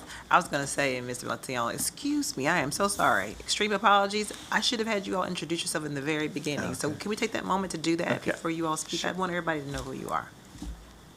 So I'm Mrs. Carrillo. Yeah. Buenos días. Turn your light on. I'm sorry. Turn your light on. Bienvenidos. Welcome.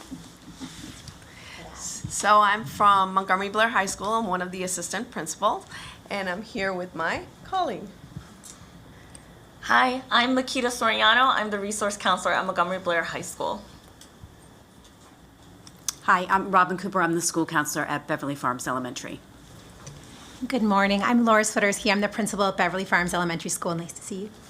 Great to see you all again. So going back to September 28th, right? Because this was a follow-up to that meeting. Coincidentally, I was able to visit both of the schools, right? And mental health was what I was coming to see and witness, not knowing that I would have heard what I heard from the students and from the staff at the September 28th meeting. And just a question around, some of the students just talked about, we want to be able to take part in the mental the planning of mental health. We want to see it look a little bit different. And I said, okay. And then when I happened to visit your schools, when I asked the question, you all talked about how you were engaging your students and what the mental health week looked like. But for many of you, you were already doing this even prior to it being a week of focus, that you were doing it, all the planning and all the work. And so I just thought that you were doing some really great things. And I know that there are other schools doing great things. I haven't visited, so invite us so that we know. But the work that you were doing really stood out for me. And I just really wanted our students, our families, and everyone to hear that work. So I don't know what order you all want to go in, but I definitely want you to share what you're doing and how you're engaging everyone. You can start with Blair. Go ahead. Yeah, I believe we're starting if my slide. So. Yeah, and our slides were sure. Yeah, awesome. You can go to the next slide. Great. So first, I just would like to highlight, yes, our school and of course all of the other high schools and my colleagues that I work with, as we have all been working together and really being ASCA aligned, and ASCA is American School Counseling Association. So that's been a real point of discussion amongst myself and our colleagues when really looking at our vision and mission statement. And it really ties into our social and emotional learning and support that we provide through our programming that hopefully you all will see today. So next slide. Yeah, you can go to the next slide. Awesome. So we were doing a lot of programming pre-COVID. So I just wanted to highlight our progression of programming and how we've adapted through the pandemic and how we continue to adapt. Pre-COVID, we were actually doing a full week of mental health awareness already at Montgomery Blair, and I'm sure at a lot of other schools also. We like to highlight also certain mental health illnesses like National Eating Disorder Awareness Week. We've done programming around that. We have sustained and continue to build our community partnerships. You've heard many of the ones like Identity, LAYC. However, we continue to grow and step out a little bit more. We've worked with Renfrew Center, which supports individuals who are facing eating disorders. We've also worked with the library. I've attended the Long Branch Community Library's partnership meetings. So we try to build our partnerships to meet our community where they are. And yeah, the students, we meet them where they're at. So in this slide, we show the dogs. That is by far our popular activity. They ask for that consistently, and you will see pictures of dogs throughout our progression. That is something we've maintained as we've returned back to building. We've been able to get back into. We had posters of coloring pages in different areas of our building that students were engaging with just as they were walking the hallway or during lunchtime. So we try to make sure that we're not only providing someone speaking to them, but also an opportunity for them to engage without the pressure of an adult over them, right? So that's something that we've heard from our students as well. You can go to the next slide. And so that virtual school year, as what was shared, we did see an increase of mental health concerns, which meant that we really had to think outside of the box, and we truly met our students where they were, which is their phone. Instagram is a popular social media site, while MCPS is on Twitter. The students are on Instagram.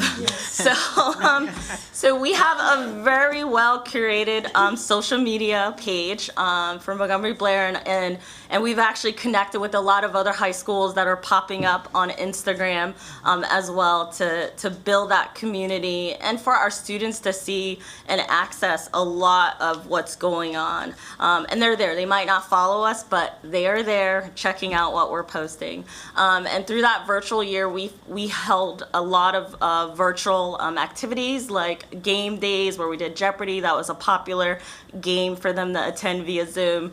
We did hip hop yoga. We still had a spirit week for our mental health awareness week, which was greatly attended, and we collaborated a lot more with our colleagues. So we did a mindfulness event with Northwood High School, for example, and we continue to do a lot of other partnerships through the school year with other high schools to make sure that we were meeting all of the needs for our community and kind of, I heard the statement earlier, work smarter. So really trying to work together, and if it was already invented by a colleague of ours, we were trying to access it and to bring it to our community. You can go to the next slide. And so one thing that progressed as we moved back into in-person was really continuing that programming that we found, and I'll say like the quote-unquote fun mental health programming, giving our students the space to interact with one another without the pressures of academics, and that was really founded through our department mental health programming committee. So I've been very proud of my team and their leadership of leading the helm, if you will, of working with our colleagues and working with students in providing programming at Blair. And one of the things that came out was that we have a minimum of 2 events per week. Per month. We host several events throughout the month. We have therapy dogs visit our school monthly, and now they're actually going to be visiting twice a month.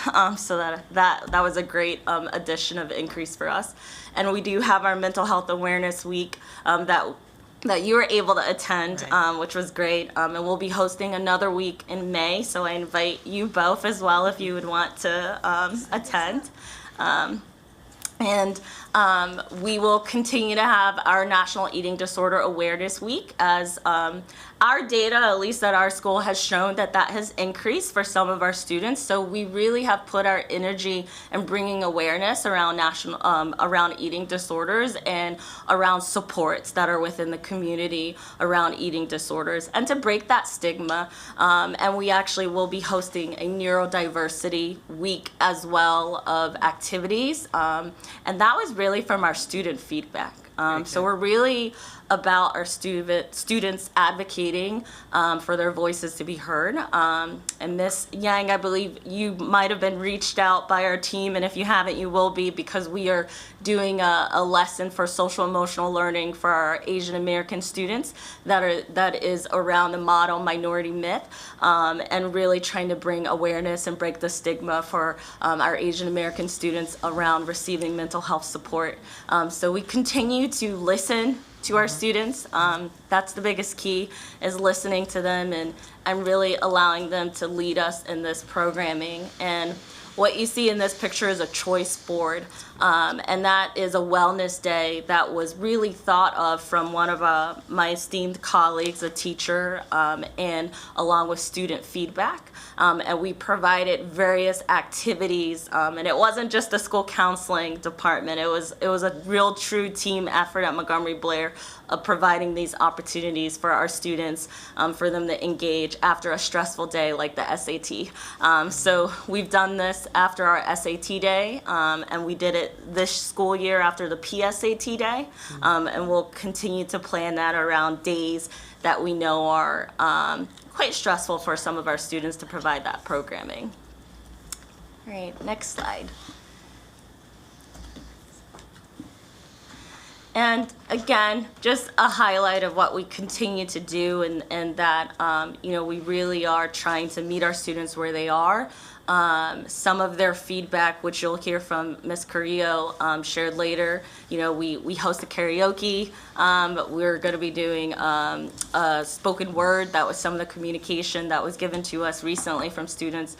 So we're really trying to program to what they want within our building. I can think of a lot of things that are fun for me, but it might not be fun for the 15-year-old that I serve. And it might not necessarily bring what we hope. So we're trying to meet them where they are to bring awareness to the different topics we know they should hear about, and we want to provide resources to. So we do that through these various events. So one question, so your choice board is just a way for students to self-select what they want to take part in throughout the day on the various days, but more times than not, you have most of your students participating, correct? Yeah, and the choice board was really a relationship between the teacher and their class. So it was a class decision. So as they went to their class after that testing, they got to decide as a class, what do we want to attend? And they would go attend yoga, or they would go attend, we had an arts and crafts station at the counseling department. So they got to choose what they wanted to access. And more often than not, yes, we have a great turnout, I would say, of our events. We've also decided to continue to meet our students where they are. For example, we would host yoga, but what we found is that we now host a newcomer yoga, and that's actually through our ELL department, where there's certain mental health activities that we collaborate on and that they're providing for our students who are new to the country and that are new within our building, because we recognize that these large-scale events we're doing at Blair, Blair's the largest school in the state of Maryland, that it could be very stressful and a little, unsettling to go to that event. So we provided a much smaller atmosphere and with teachers that they trust and that they're building relationships with. And that was all driven, I would say, from our ELL department through working together as a team and seeing the needs at our school. I'd like to add a few things regarding the structure of the choice. Turn your light on. So we maximized our big spaces, like the gyms, the auditorium, our fields. We connected with the community rec zone and we invited them for that day. So in creating the choice, we had all of our large spaces and classes could sign up. And if they didn't, we just basically set out some sort of criteria. So you're not going to go over new material, no assessments, nothing like that. But you can. We gave the teachers our autonomy in what they'd like to do.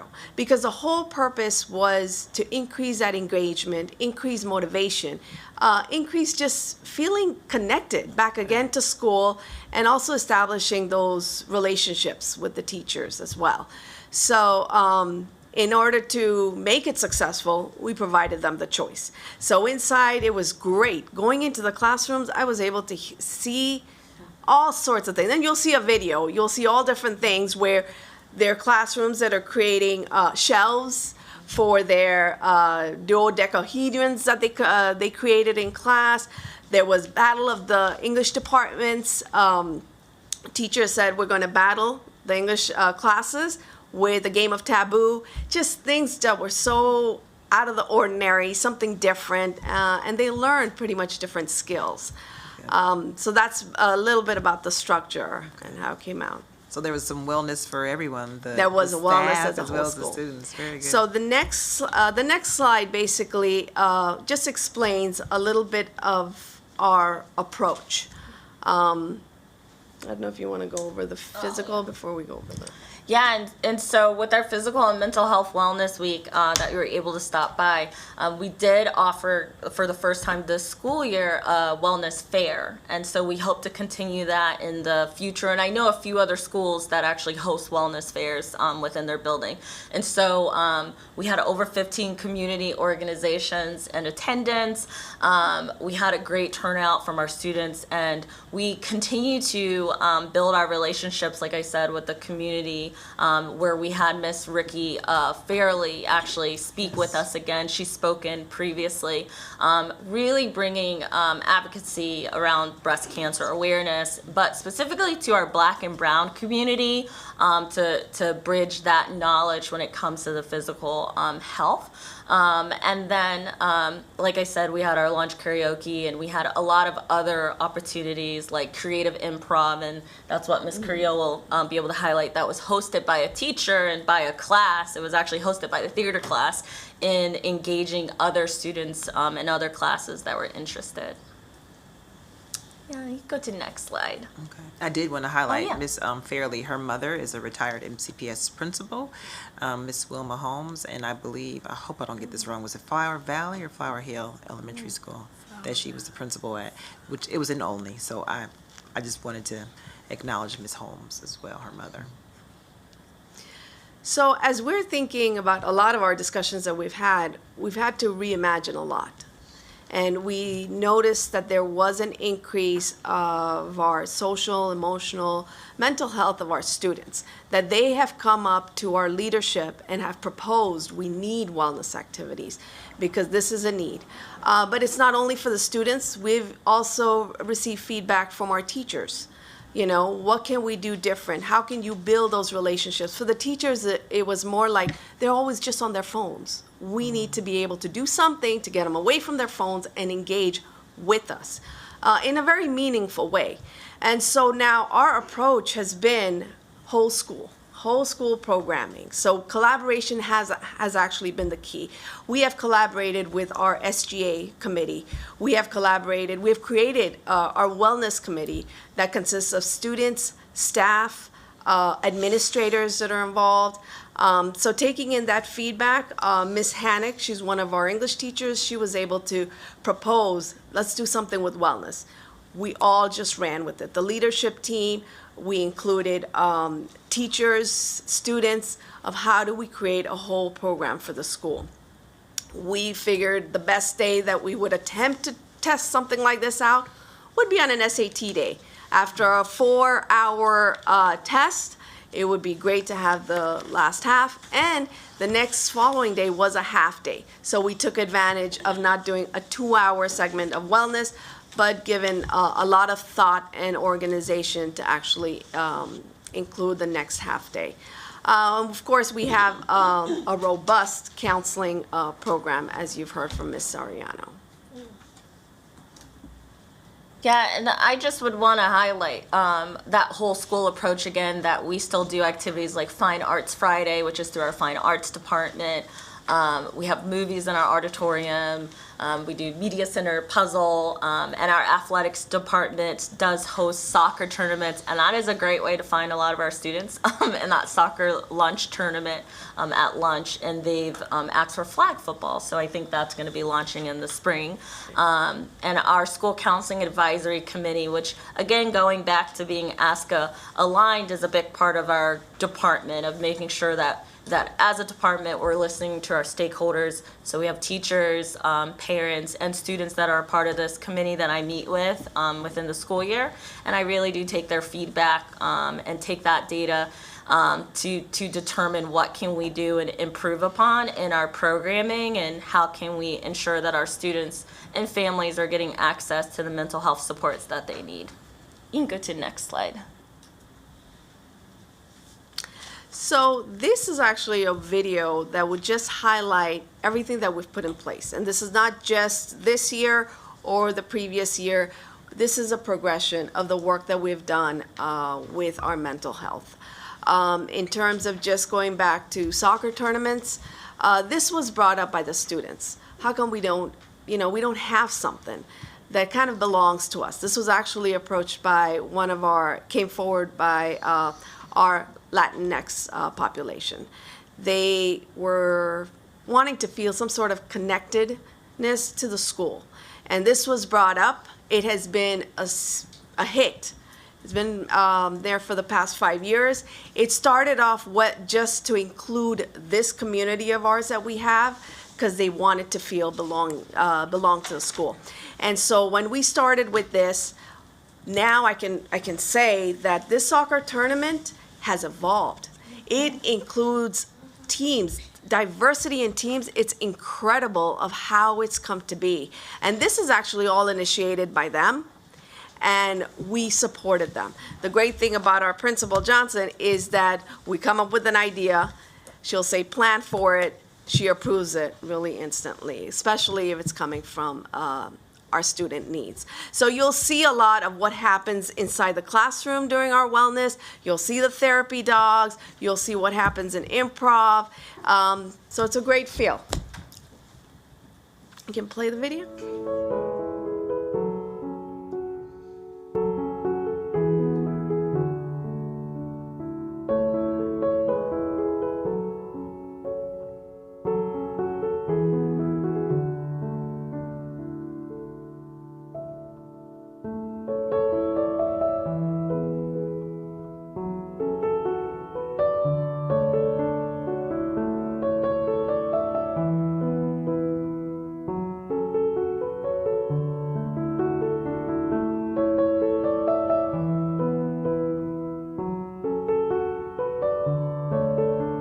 Puzzles, math activities, puzzles in the classroom.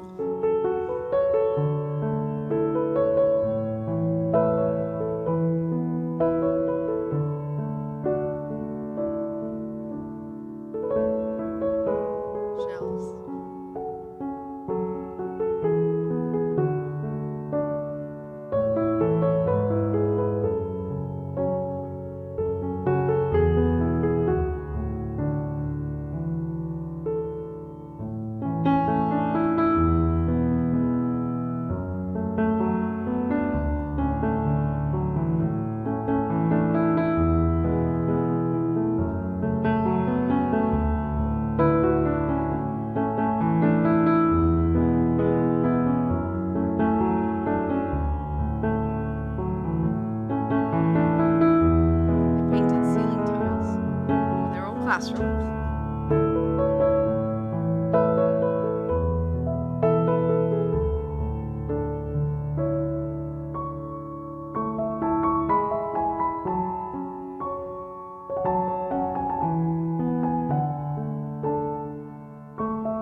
music to this. It makes you want to cry.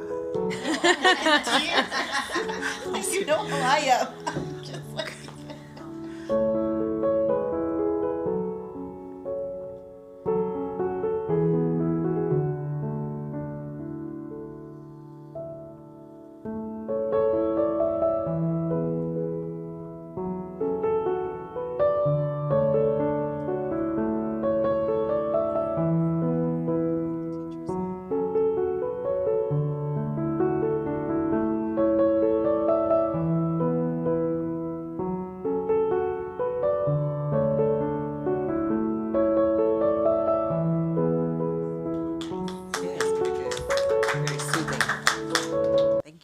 Thank you.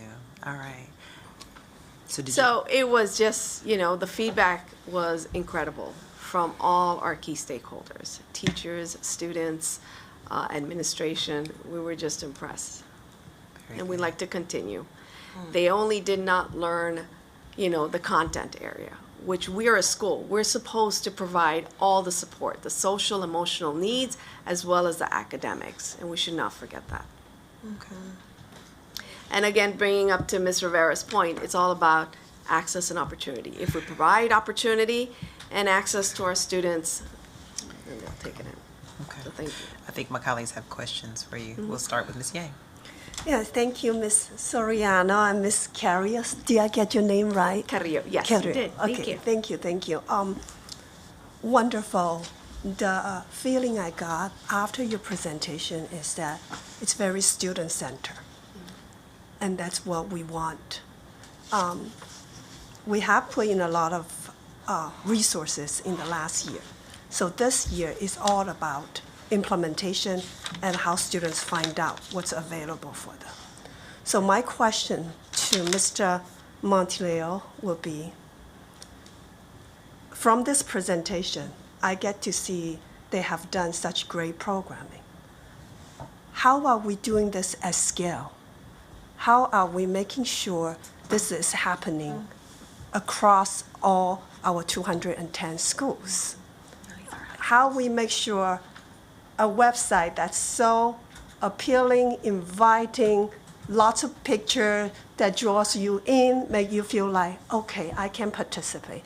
That happens in our 210 schools because each our schools are in charge of their own website content, and how do we support them to put things on, because it depends on their own talent to be able to do this. So how can programming be at scale? How can website design to these great be at scale in every of our schools?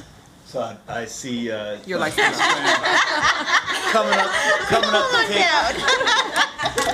I see my esteemed colleague Chris Cram coming out to bail me out on question 2, but I will speak to question 1 about to scale. And I watched with admiration, and it brought me back to my days as a high school principal, where we did almost identical activities, right, such as this. And so there is always a balance between autonomy, right, and school-based leadership versus best practices to scale. So just I will speak to some of the work that began along these lines last spring, and that we will continue again as part of our workflow this spring. So there's really 2 paths, to be honest with you, about how this, we talk about bringing something to scale across the district. I'm going to speak first and foremost about how in my space with with counseling and with international enrollment and with psychological services and social workers, student well-being teams, restorative justice. I can speak to that. And then I'm also going to speak a little bit about our partnership with the school supervisory directors and how it really is a team to make sure that occurs. So first and foremost, towards the end of last year, I believe it was in February or March, well, that's not the end of last year, but around that time we came forward to the board. We're really projecting a framework around bringing best practices at school to scale. And we refer to this as well-being enhancements. And so as we really spoke with our schools and talked to our schools last year, as we were digging into the weeds on what are our schools doing to support our students, how can we get out of the way when necessary, and how can we support when necessary. And so clearly, right, there are great things happening in schools that are transferable, right, and that can be learned. So what we did is we took a team of folks from the well-being space, learning and achievement specialists, as well as my colleague Diane Morris was my co-partner on this. And we went out to as many high schools and middle schools and elementary schools that would have us. We communicated through school directors, and we said, these are the areas that we are looking to see that we can bring to scale. So dedicated time for wellness is one of them. We might refer to these as advisories. They could be built into lessons in homeroom at the elementary school. We know middle schools have a long history of really tight advisory processes. But prior to the pandemic, this was highly, highly variable and continues to be at the high school, right? This was an afterthought. So we wanted to elevate that consistent time for well-being, whether it's a week, whether it's a wellness day, or whether it is biweekly or weekly through advisory, or Cougar Connect or Rocket Refresh, or whatever the Blair. I'm sure Renee has a Blair name for it as well. Whatever the name is, right? So one area was time for well-being. One was around mindfulness spaces. And I say not a well-being, not a wellness center, right, but a mindfulness space. So many schools were taking upon themselves, specifically at the middle school level, to have like a student, a room where students and staff could go to decompress, where the lighting was right, the music was correct, there was flexible seating involved there. So a mindfulness space, right, where students could self-select and self-advocate. I need a break. And they could go to that space. So mindfulness rooms was another one. Peer support groups was a third area. Student well-being team structures and processes was a fourth area. And I don't have the board presentation in front of me, but there was another one that I'm missing right now off the top of my head. And so we went out to schools, we visited with schools, we created a Google folder where we elevated all the artifacts that we were seeing, we were visiting, we were observing, we brought these together. Once we received these digital artifacts, we put together a Canvas page for all schools, right, where we put these resources on a Canvas page, and that's a resource that our schools are using consistently. And so we want to talk about meeting students where they are. We wanted to meet our schools where they are. Instead of sending a memo with resources, here's a Canvas page you can link right to your own school Canvas page. We put forward when we sent this out to schools, we asked them to do several things. We did student well-being team data, student voice data on well-being last year for the first time. We are working with OSA to tighten that process this year. So we gave to schools 3 different pieces, right? Here is this bank of resources with Canvas, right, for things that you can do that other schools are doing. We gave them, we referred to the school improvement process where there is, and this is where I'll speak to the directors, where there is an area specifically on school wellness goals.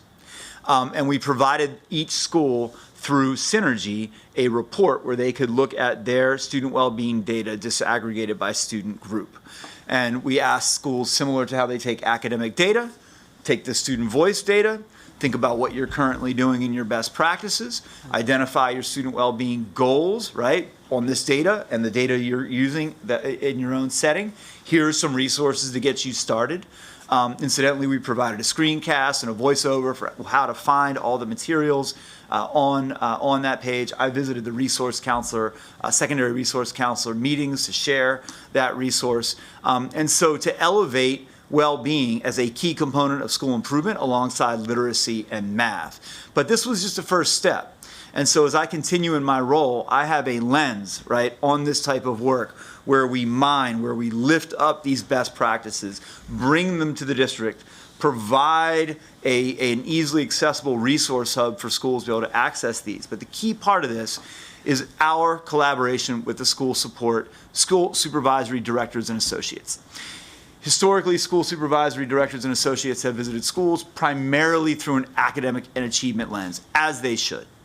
What we are working on under Ms. Rubin's leadership is unifying the work of school supervisory team with the well-being team. It is one team, school support and well-being. I know it's a new name, but there's a reason for it.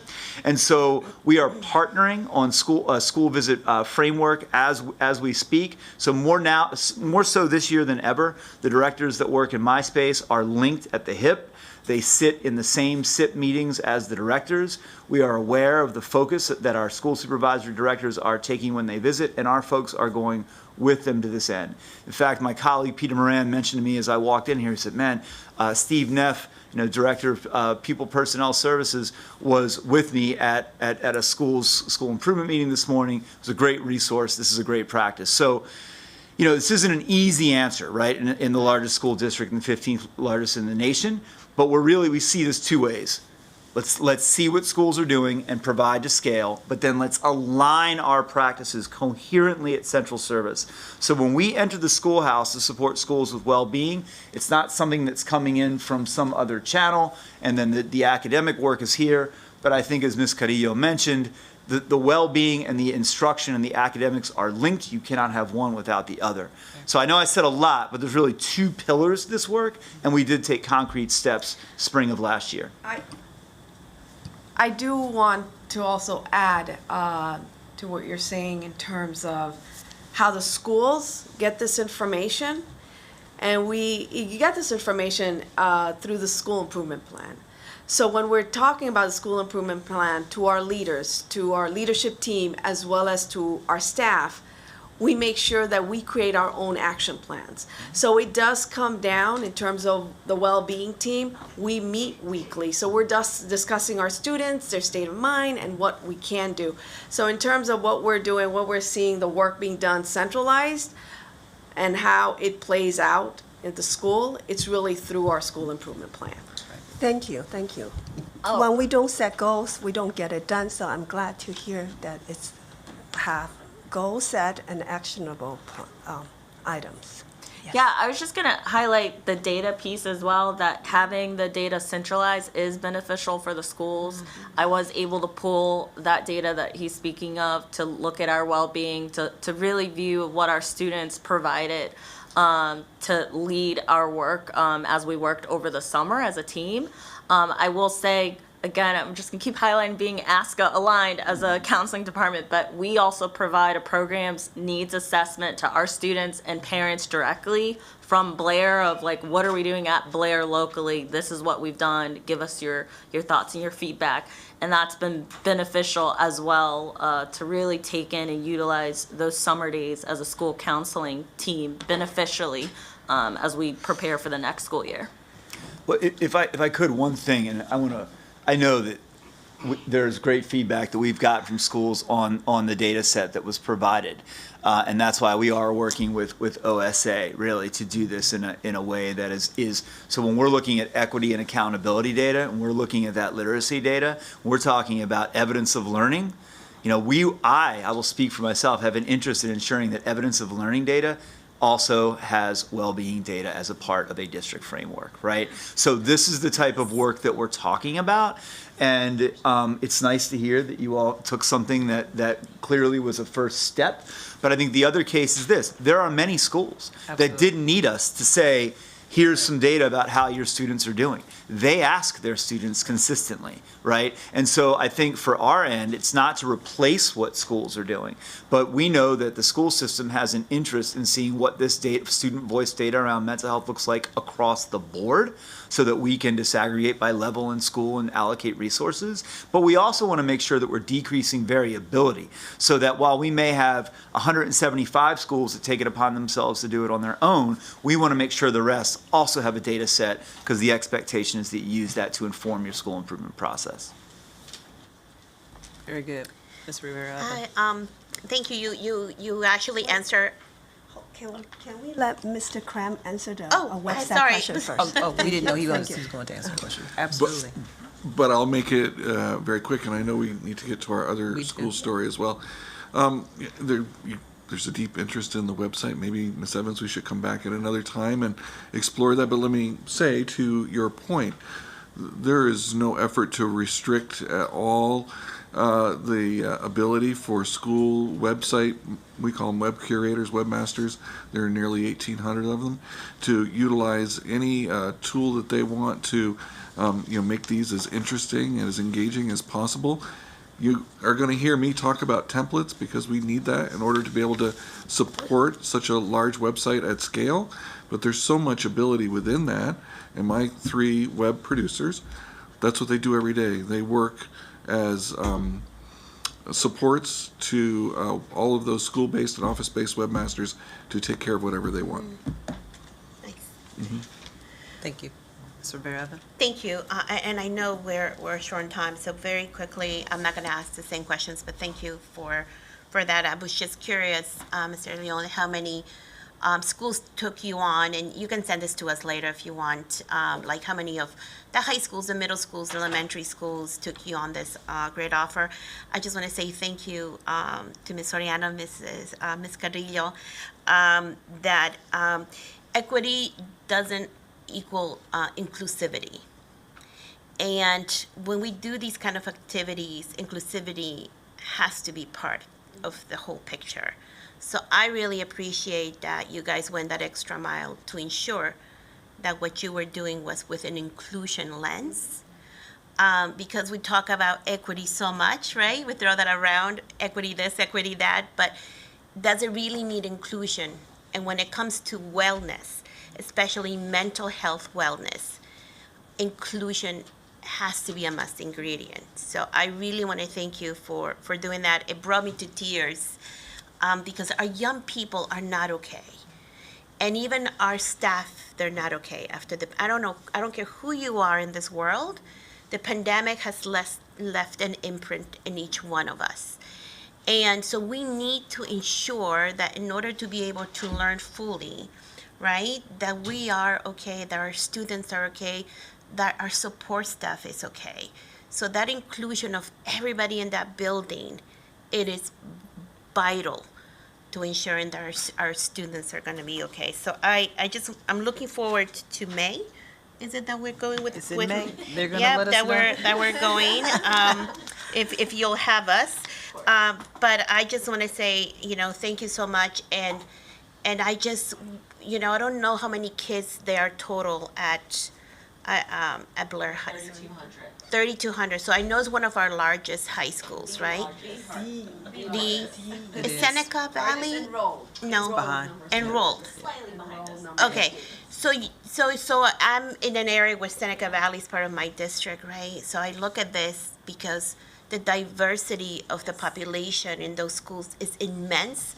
So to be able to do this with that kind of lens, I just want to say thank you so much, and thank you to the staff for making sure that this wellness part is important. And then I will encourage you, all of you, to also partner with groups like the Minority Health Initiatives that our county has. It's a great resource. They do have components for young people. They do have health promoters, and they have very specific, focuses on populations, whether it is mental health or whether it is diabetes or whether there is food insecurity, that they have all those, and they're always willing to work with the schools. And I love when we actually think outside the box and we partner with others who are also working in the same lanes that we are, and it's great to use those resources. So thank you. Thank you both. And so now we will hear from Beverly Farms, right? Excellent, thank you. If you could just move the slide ahead. Oh, again. Again. Oops. Keep going. Keep going. Okay, Yes. perfect. Okay, so at Beverly Farms, just starting out, as we're talking about, we look at wellness as an umbrella, but I just wanted to share, our staff knew that Ms. Cooper and I would be here, and they said, please remember to say that all of the things you're talking about are impacting us as a staff. All of these programs and initiatives, they make us feel taken care of too, and when we come to school and we know that you care about us, as administrators, as a core team, as a counselor, and they know Ms. Cooper is counseling more than students. Sometimes she's also helping our staff. There are days when people need some support, and just knowing that all of the things we're sharing today are really impacting our staff as well. We started out our year with just the simplest theme for the year, which was what's best for kids, because in coming into this school year, we knew we were at a really key point where we could be offering that rigorous academic opportunities, but also still meeting those really strong wellness needs that we needed. And we look at that as the umbrella. So we have our social emotional learning and lessons. We have wellness spaces. We are also, this is our 4th year where we are No Place for Hate School, and we partner with the ADL for that.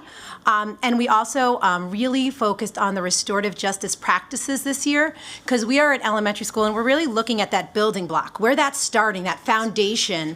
And if we can really reach students now and have them build trust in the school and trust in educators that we care about you, that they will then be able to engage in that rigorous curriculum, and they will then develop a love of learning and a love of school that we hope carries them through middle school and high school as they're reaching for more rigorous curriculum and they are experiencing more challenges within their life.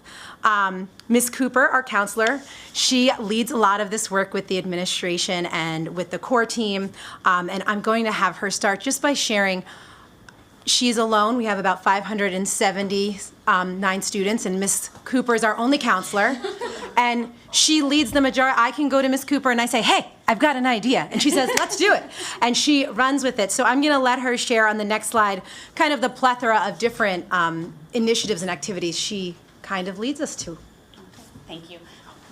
Gotcha. Thank you. As a school counselor, I go into the classrooms every other week, into all 25 of our classes, to do social, emotional lessons with the students. But the teachers really do a lot on a daily basis. We start every day with our morning meetings. They do restorative circles. They do some mindfulness or movement breaks throughout the day.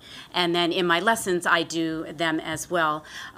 In my classroom, or my office here, you can see I have a calming corner, but in the main office where all the administrators are, our staff development teacher is, our reading specialist is, they have like calming corners as well. So students know if they need a break that they can come down to the office. There is space for them to sit and to kind of calm down, to talk with us, and we have fidget toys and different things for them to use as well.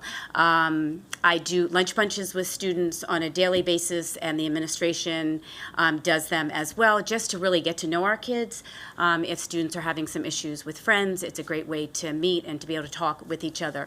For about 5 years now, talk about a community project that we have. It's the Oasis Tutoring, where we have retired seniors who come and read with our students. And this year, the program has really blossomed, and I have 11 tutors, and they help on a weekly basis with 23 of our students.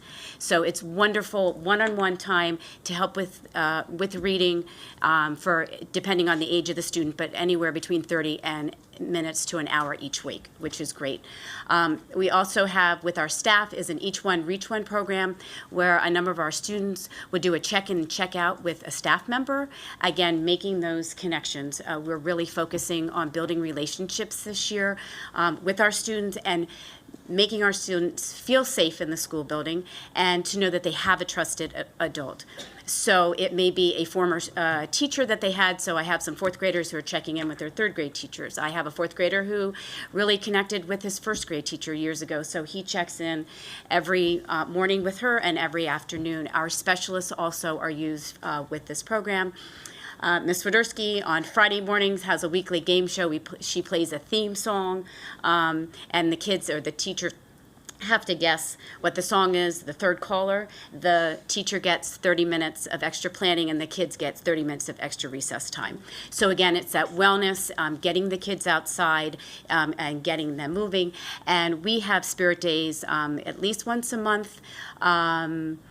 Where we have like pajama days. We have on the 50th day of school, we did a 50s day. This Friday is 70th day of school, so we're doing a 70s day. So it really is to have fun. The staff really enjoys it, and who doesn't have fun when they come to school in pajamas? And it really is, it's just the whole atmosphere and people are just relaxed and happy. So, and that's really And I'll just jump in, just in some follow-up on some of these. So the Oasis Tutors, an interesting story, is one of our 5th graders that meets with somebody. We had an assembly at the same time he normally meets with his tutor. And he said, please let me meet with my tutor. I want to see her this week. I'm fine with missing the assembly. So the connection they're making with these community members, they're really like, they need that person, and they're becoming, and this is a 5th grader that wants to meet with this person no matter what. And the same thing with the game show. It's, I started it as something for the staff, and the students said, Ms. Swiderski, you think this is for the teachers? This is for us.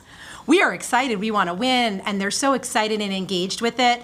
They'll check on it, and I personally do the extra recess for the students. So just so that I get extra time with them as well. So that the teacher gets the planning, and then I've made it a point that I'm the person that goes and takes them, and they're very excited to see me and, have somebody else come in. So that's just been really positive. And I will let Ms. Cooper then talk about Mental Health Awareness Week. We can go to the next slide. The next slide, please. Okay, so in September, I met with the elementary counselors in the Churchill and Whitman cluster. We're like a professional learning community, and we try and meet once a month. And we came up with this calendar of events to do that week. We also did, the next slide, we did morning announcements. The media specialist and I do morning announcements with our 5th graders every day, so the kids knew what the dress-up day would be the next day. We also gave a little background on, the purpose of each day, which was a lot of fun. And we had open house that first Monday of Mental Health Awareness Week, and we had parents that came dressed in green. They were so excited. They were excited that we were having Mental Health Awareness Week. Their children were excited, and they had an opportunity to speak with them as the week was starting and all of the different events we were doing. So it was nice that we were able to incorporate the open house within that week so that parents then could also participate with us. Oh, it's me. Yes. Can we go to the next slide? Sorry, we split it up. We're fancy. So we started No Place for Hate about 4 years ago. It was actually brought to us by a parent the year before we started it. There were 2 parents that were very interested in us looking at this program with the ADL and partnering. So we decided to do that, and the first year that we had it, we actually had a professional, it doesn't matter. We actually had a professional learning opportunity with the ADL where they came to Beverly Farms and they held professional learning for us. We invited the equity unit at the time, principals and assistant principals within the Churchill cluster, as well as parents. And so they did a really nice professional development about identity and equity and how we can use the No Place for Hate program to kind of teach students and also to bring the community together. This was also for the No Place for Hate. It was a committee of parents, students, and staff. So throughout the last 4 years, they have helped us plan, and the students are so excited to be a part of this because it is things that they are doing in the class, projects. They've come up with some of the best ideas that we've had. Ms. Cooper has been the leader of this whole program, and it has been very successful. We actually expanded it. I know that some of the other schools in our cluster are also doing it as well. So it's been nice that we've been able to partner. Ms. Cooper? Okay, so every Monday morning, next slide, we do our No Place for Hate pledge, which the kids are very familiar with now. And from the pledge, we have taken some of the statements, and the ADL requires us to do 3 school-wide projects each year.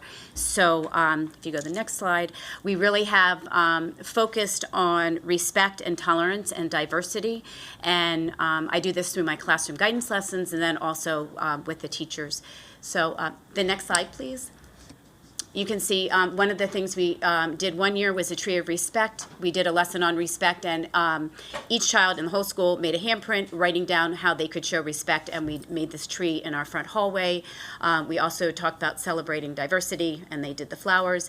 And then last year we did One Book, One School, where I shared the book Change Sings with the entire school and did 2 different projects, a K1 and 2 activity, and then this was a 3, 4, and 5. They each made a guitar to say what type of change they would like to see in our community. And with this program, we have parents and students alike that reference this when we have conversations, whether it is conversational about challenges, whether it is conversations with the PTA. We reference the No Place for Hate, and parents will say, I know this is a guiding practice at Beverly Farms, and so it really has filtered into everything that we do and everything that we're working on. Finally, I was just going to share one more slide. If we go to the next slide, this year we really have embraced. If we go just to the next slide, the restorative justice practices and what that looks like at the elementary school level. So what we really wanted to look at is those preventative. How do we put things in place for students? And we teach them different things. One thing that we did was we started a staff collective journal. So every month we have a prompt or something that we say at our staff meeting that we challenge teachers to try and then come back with. So one of them was our 2x10 experience. So each teacher chose a child that they felt needed some extra attention or some way. And for 10 days, they spent 2 minutes talking to that child about anything except for academics. It had to be something that child was excited about, that they were interested in. It could be Pokemon cards. And guess what? Can you tell me everything you know about Pokemon cards? And so for 10 days, they developed this rapport because they were interested. They showed that they cared about them. And then we asked teachers to kind of say how it went. And these are some of the responses from the teachers. They found that, I would do this again. It really worked. When I had to talk to them about something school related, they were more open to working with me because they knew that I cared about them as a person. And what I've liked that we've been able to do is through the staff think journals, people can look back and see what other people's experiences were, and we're sharing them. I participate, my AP participates, the counselor, our reading specialist as well. So I was able to say, I ate lunch every day with a student that really needed it for fun. And it's been changing the way that parents think about the principal's office as well. I've had some parents that said to me, I told my child it was not good when they came home and said I was with the principal today. And I said, oh my God, goodness gracious, I do not want anybody to think that. I want them to think it's positive to come to my office and have experiences with me. But it was like I had to teach and help the parents see that I could be a positive experience for their child, and building that trust so that when they go to middle school and high school, they don't view the principal as somebody that's negative or somebody that's punishing them. And then parents are more open to talking to me too when we talk about that wellness, because the parents are the key. So if I have the parents and they know that they can talk to me about anything, I've really kind of opened that door to working with those families. So if we just go to the last slide, we were talking about impact, and I really believe that the impact that the wellness initiatives and social emotional learning has had is that our students are engaging in the learning and they are happy to be at school. Just a few pieces. I know that other elementary schools probably shared this. Over last year, recess has been challenging. Students hadn't played together for several years. Last year I was at recess every day. I am not there. This year, I'm there for fun, but not to be helping them, in those situations, because we are teaching them with the restorative practices, with the No Place for Hate. We are teaching them critical thinking skills, how to problem solve as peers. The paraeducators are able to problem solve with them at recess as opposed to sending them to the office. Teachers, and it was interesting, they said, well, do we have permission for that? After recess, are having class community circles. Oh, I heard that there was some struggles at recess today. Why don't we sit and talk about it as a class and come together and, does anybody need to say they're sorry? How can we talk about this? So we really have created this community. And I will just share one of the biggest successes that we have, because we're, small pebbles here at elementary school. And having a student came up to me that was new to MCPS and said to me, Ms. Swiderski, you should say another day, he said, this is the first time I felt safe at school. I have never felt safe at school before. And I feel safe and I feel like I can talk to everybody. And so to me, that is the impact that we want to have, because that student feels safe at Beverly Farms. And now when they go to middle school, hopefully they know they can trust the adults and they can make trusted adults as they're becoming young adults within our system. But thank you for helping us. And like I said, Ms. Cooper deserves all of the praise, because, I mean, she... I was going to say that we were able to do this because of Ms. Swiderski and her, she's out and about, and I think we really have focused this year about building relationships, and that's like the key to success academically and social emotionally. Well, you two seem like very great collaborative partners. I really appreciate everyone for coming today. I knew, so there are so many great things going on all across our county, right?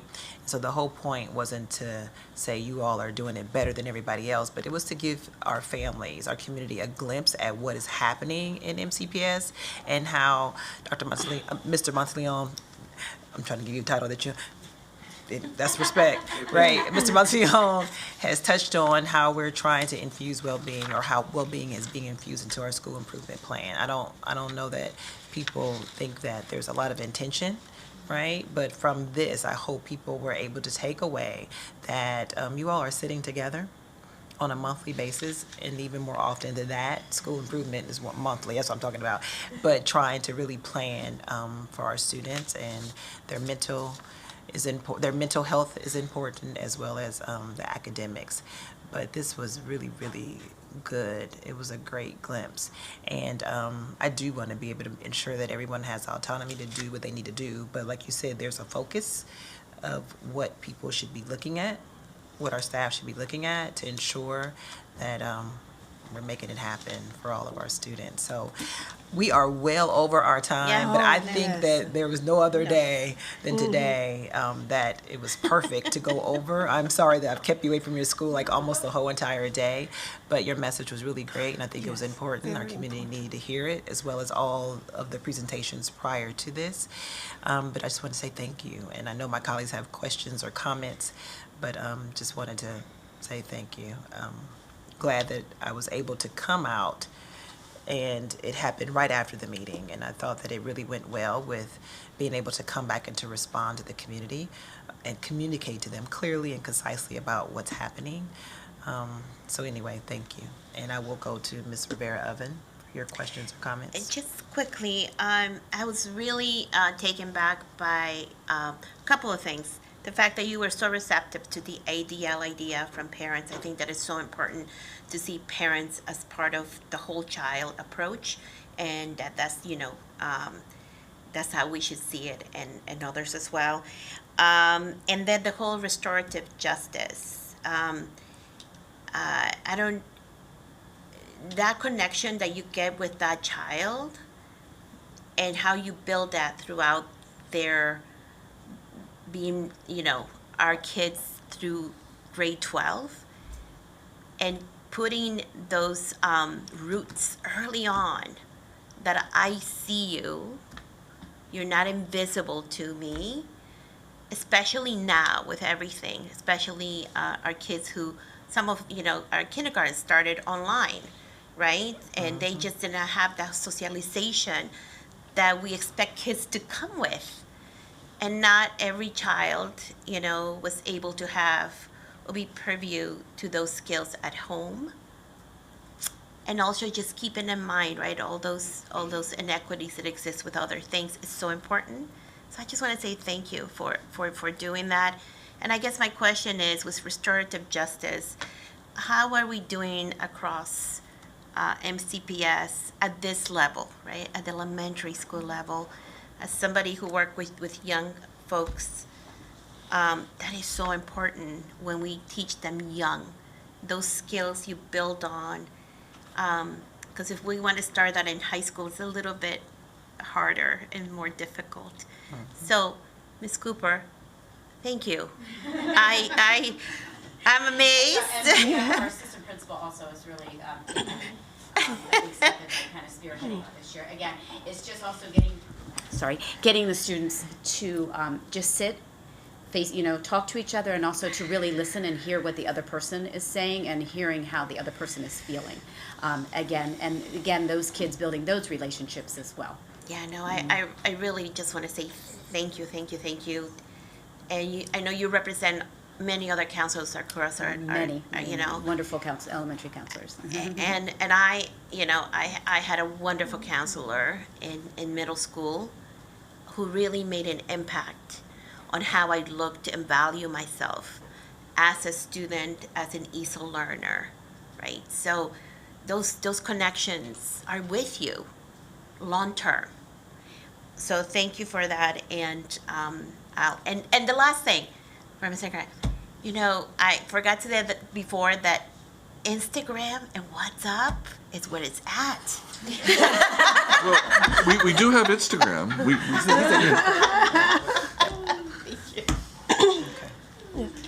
Address the question. Okay. So what we are pleased about, and thank you again for the funding that we have received from the board through the budget for our RJ coaches, one of which we have in every single school. So we have a stipend and position there. And I'll just put a plug as well for our well-being coordinator and our well-being data coordinator that sits at the center of the student well-being teams. Thank you also for approving that through the budget, so we have stipends there. So we have taken some steps to ensure that we have one expert in every single building. And while we have a small but mighty team, I think at last count of 9 restorative justice specialists here at Central Service that support schools, I will be the first to say that this work is evolving, right? And what I mean by that is I'll start with the high school and work my way back to the elementary. At least my time as a principal in this district, when restorative justice was really coming forward as a district-wide program that was to be implemented fully, the first step seemed to be toward the back end, right? So after an infraction occurs, how are we ensuring that we have a restorative response, not a disciplinary response per se, but we're referring to this as like behavior health management, right? Because we know that what these disciplinary infractions are just manifestations of something that is deeper inside the student, and that we need to work to the root cause. So we have taken big steps there, and I'll start with the high school. We monitor as part of our serious incident data. We look at the incident and the disposition.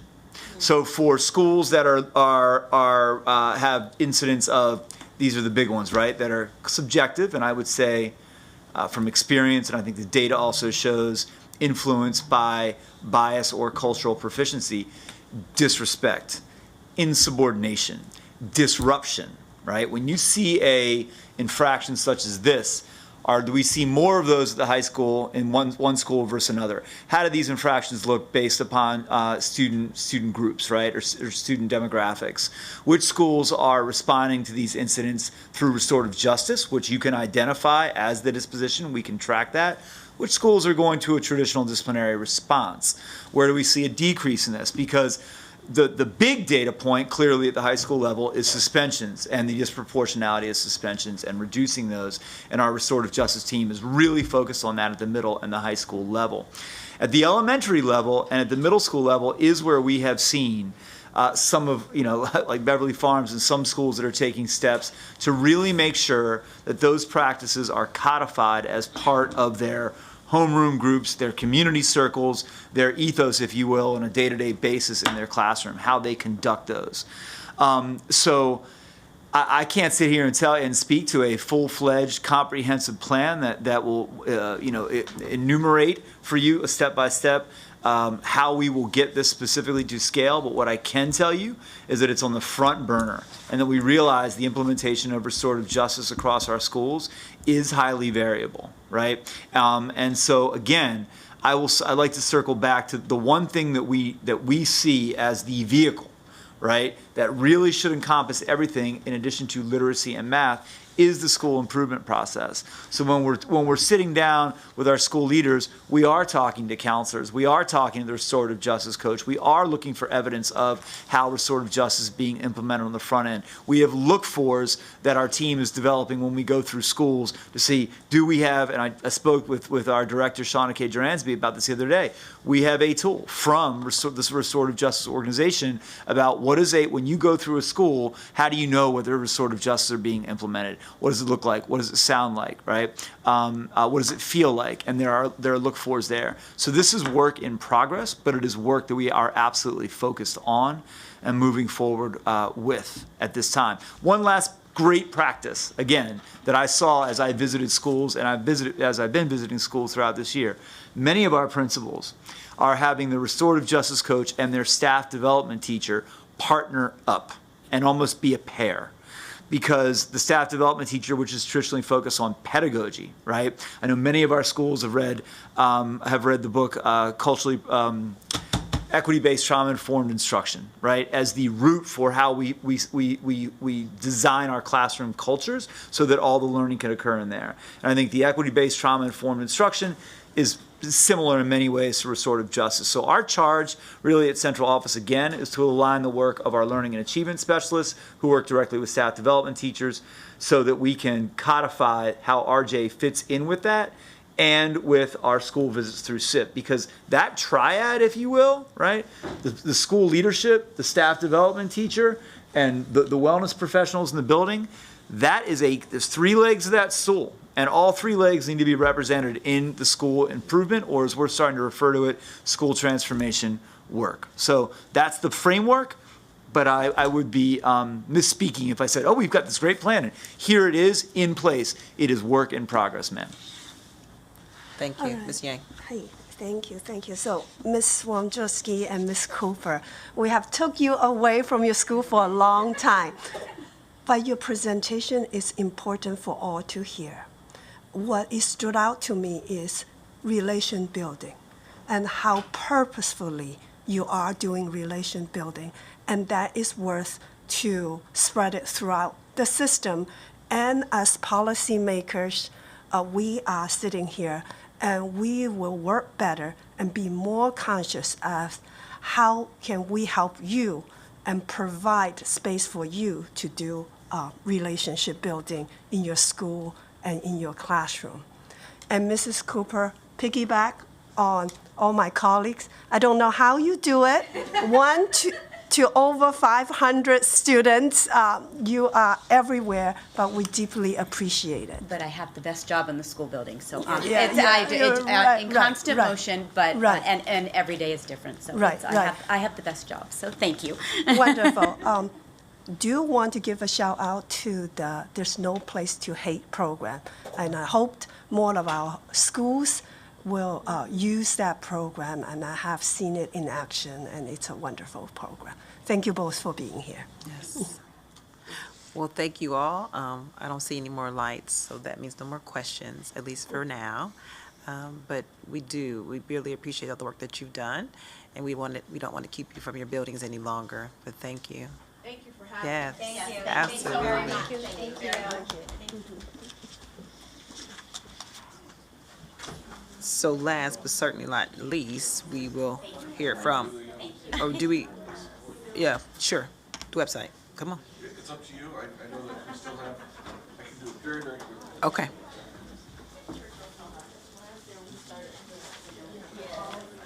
We're having a mini board meeting.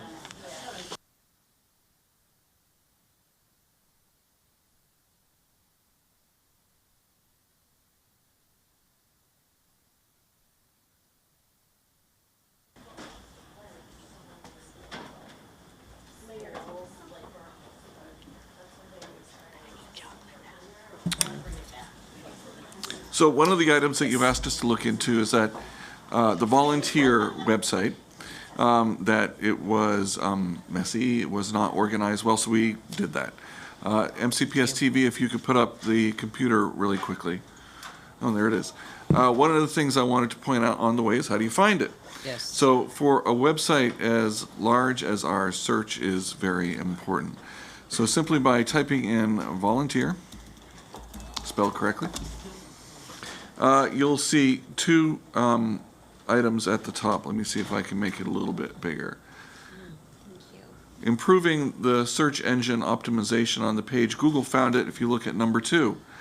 It's searched for the word volunteer. That is that occurrence of that website. But we have ways to promote websites within our Google search engine, you can see, and change how it's presented. In this way, an action phrase. Are you interested in becoming a volunteer? Here's how to do it. If we go to that web page, what was not buried but not very prominent before was there are 3 steps to becoming a volunteer, and there's training as part of that of equal importance.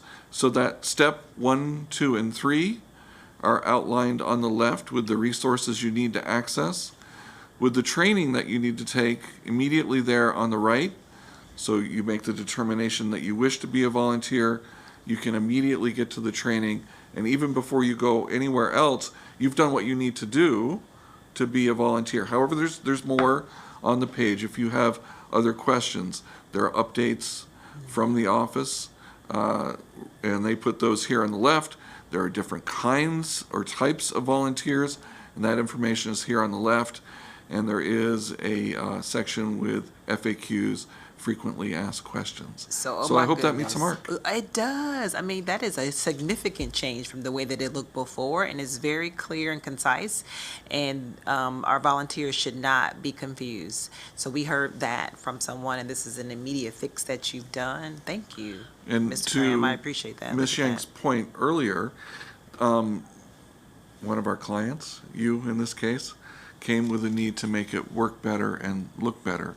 And so within the template, we're able to do that. And, part of doing this is not only asking a web producer who I worked with, let's think about how we can do this, was to ask some folks who we regularly work with, did we meet the mark before we brought it to you? And we did that. Absolutely. No. Oh, sorry. Go ahead. No. Go ahead. Can you put it in Spanish? Yes, all of our pages at least have the ability to do this. Pages that are of system-wide importance will be translated manually. This one is not currently. And you can see, and I because this is a machine translate, I'm sure you can find an issue right away. I can't because I don't speak Spanish. So, but in the future, it's going to be men translated, so they actually. It depends. We make a determination at another time. When we translate a page in any of our other languages, if we had something like this in all of our 7 languages, and the more we have of that, as you can imagine, the challenge to keep it updated. And the office responsible for this information doesn't necessarily have those resources, and they have to come to us. If they wanted to do that and arrange annual reviews of that information and the translations, we would certainly do that. So we will work on that, Chris, right? Yes. Because we do have volunteers that speak other languages that do volunteer at our schools and will need to be able to access this page. Is that what you're saying, that will happen? So this is a change just from September the 28th. Oh, Yes. So okay. So Yeah, I just volunteering is so vital for engagement of our communities. I don't have to tell you guys that. So for me, this and the top languages that we have, I have had many parents who spoke little English who volunteered. You don't have to speak a lot of English to help little kids open the little, boxes or lunch boxes, or I don't know, do they still have milk cartons? It's been a while since I've been, those very hard-trying milk cartons that you have to, and little hands cannot get them, or their little fruit cups. So to me, making it as accessible as possible and welcoming as possible, in instances like this, I think that translation is important instead of the Google translation. Thank you.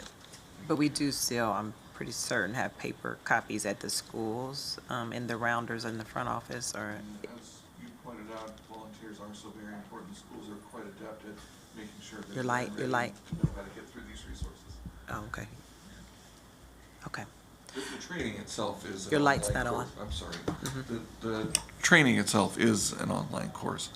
The training is online, absolutely. But the other forms can probably be accessed at school, which is where a lot of the parents go to, the front office, to get support and get help. And is the trainings in other languages? I don't know. I'll have to get back to you on that. Okay, thank you. I feel like it is. I I can't think say for it- certain, because I did it at Harmony Hills, right? So that's how long we've been having the reporting the training for child abuse and neglect. And I did it initially as a parent volunteer. And at that time, 87% of the families there, English was not their first language. And so I'm certain that they were accommodated, because at that time, everybody had to have it done. And Dr. Rollinson Dr. Carol Rollinson is the principal at Harmony Hills Elementary School. So they had everybody come to the media center, there were computers, and everybody was able to access it. So it was in everyone's language. Yeah, if you could find out for sure. Yeah, we'll get back to you. That would be great. I took it many moons ago. There was no computer, so it was in person at the school. The old-fashioned way. Yeah, did it online. Okay. If there are no more questions, thank you so much, Mr. Crayon, for presenting and showing the immediate fix that the low-hanging fruit, as we call it, that we were able to change immediately. And at this time, without further ado, we will hear from Mr. Fitzpatrick. So many of our parents, what I want them to know is that in the board office, we have an ombuds person that they're able to access. And you are our liaison between the school system and our families. And I want people to know who you are and what you do. Do you want to come sit right there? Thank you.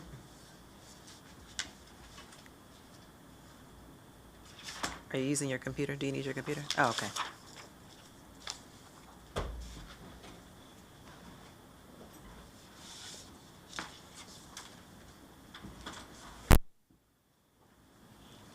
I don't think we've had a chance to formally introduce you to the community. Thought it was really important that everyone hear from you, know who you are, where you're located, and what you do. So I'll turn it over to you. Awesome. Thank you so much. I'm Ravel D. Fitzpatrick. My pronouns are he, him, his, and I prefer no honorific. I am the ombudsperson housed within the Montgomery County Board of Education, and I will go through this presentation and I will try to explain why I say housed within. I love being a part of the team, but there's some pieces to that. Before I get started on the presentation, I want to thank a few people. I want to thank the Board of Education, of course, for the opportunity to speak, and of course, for separating the position back out again. I want to thank all the people in the community who advocated for that, because as I have been told many times, many people advocated for this position to be separated again. And I want to thank all of the community partners, just to name a few people like Ms. Hayes and Ms. Bishop and Ms. Kelly, who always refer people to me through their organization. And that's a very, very, very vital part of accessing the people, as I will talk about much later. If we could go to the next slide, please. Okay, in this presentation, there will be three parts. That is, what is an ombudsman? How does an ombudsman work? And who should contact the ombudsman and when? Next slide, please. And as you can tell, I taught English, so I believe in a very good outline.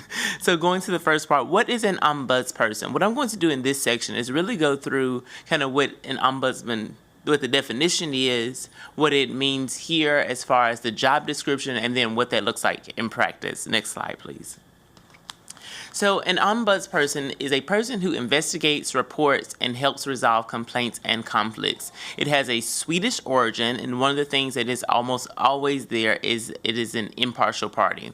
There are 4 principles to being an ombudsperson: independence, informality, confidentiality, and impartiality. And as we go a little bit further, I'll explain how all 4 of those are present here and are very important to the work. And if at any point, feel free to stop me. Next slide, please. So here in the Board of Ed, the job description essentially says, under general direction of the Chief of Staff, serves as an ombudsperson for the Board of Education by acting as a neutral and impartial dispute resolution intermediary for families, community members, and other constituents. Provides leadership, strategic planning, vision, and direction to ensure timely, thoughtful communications to internal and external partners and constituents. I brought that up because I think it's very important for the community, and not from me to the community, but from the community to me, to understand what my role is here.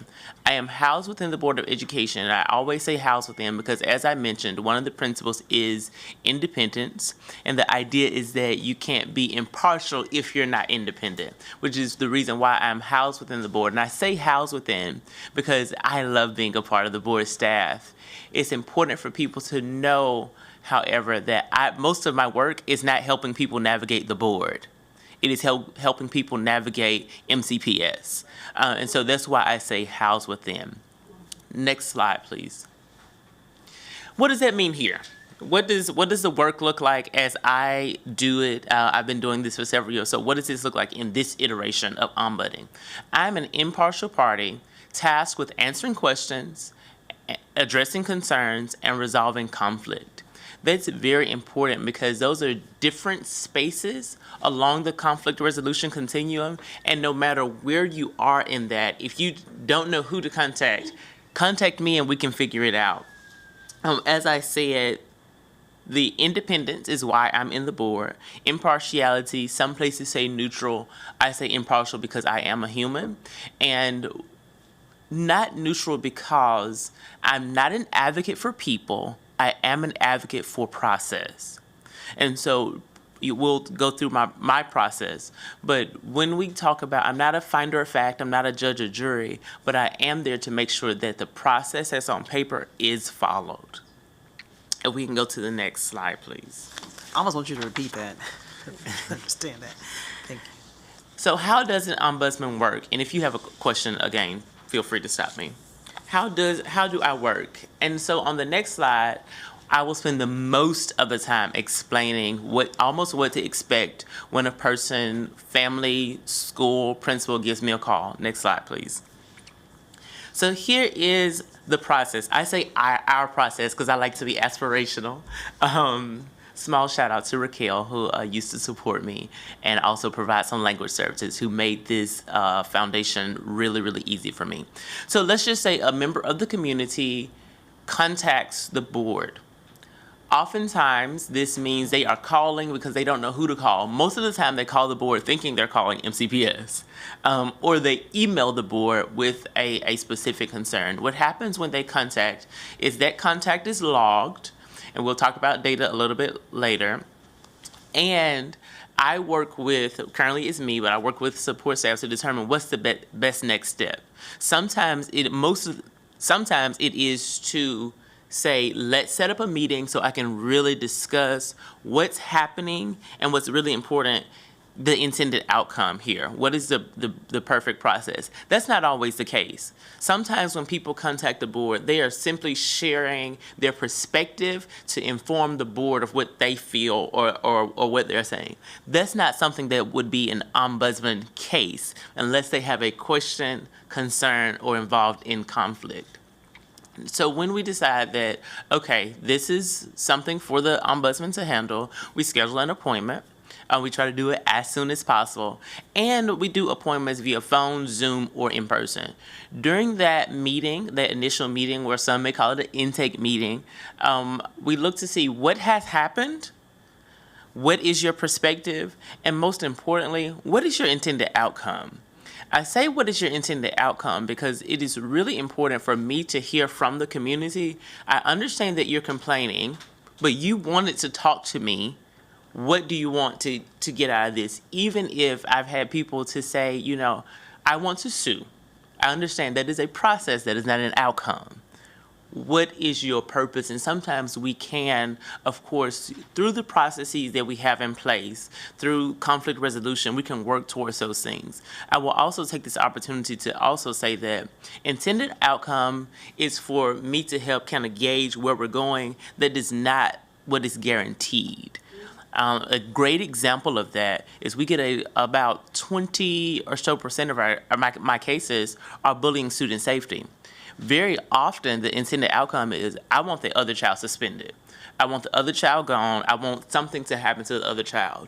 That's one of my hard stops where, you know, I redirect us to, we can focus on making sure that your child both is and feels safe, but we're not going to focus on another student. Very similar with concerns with staff members.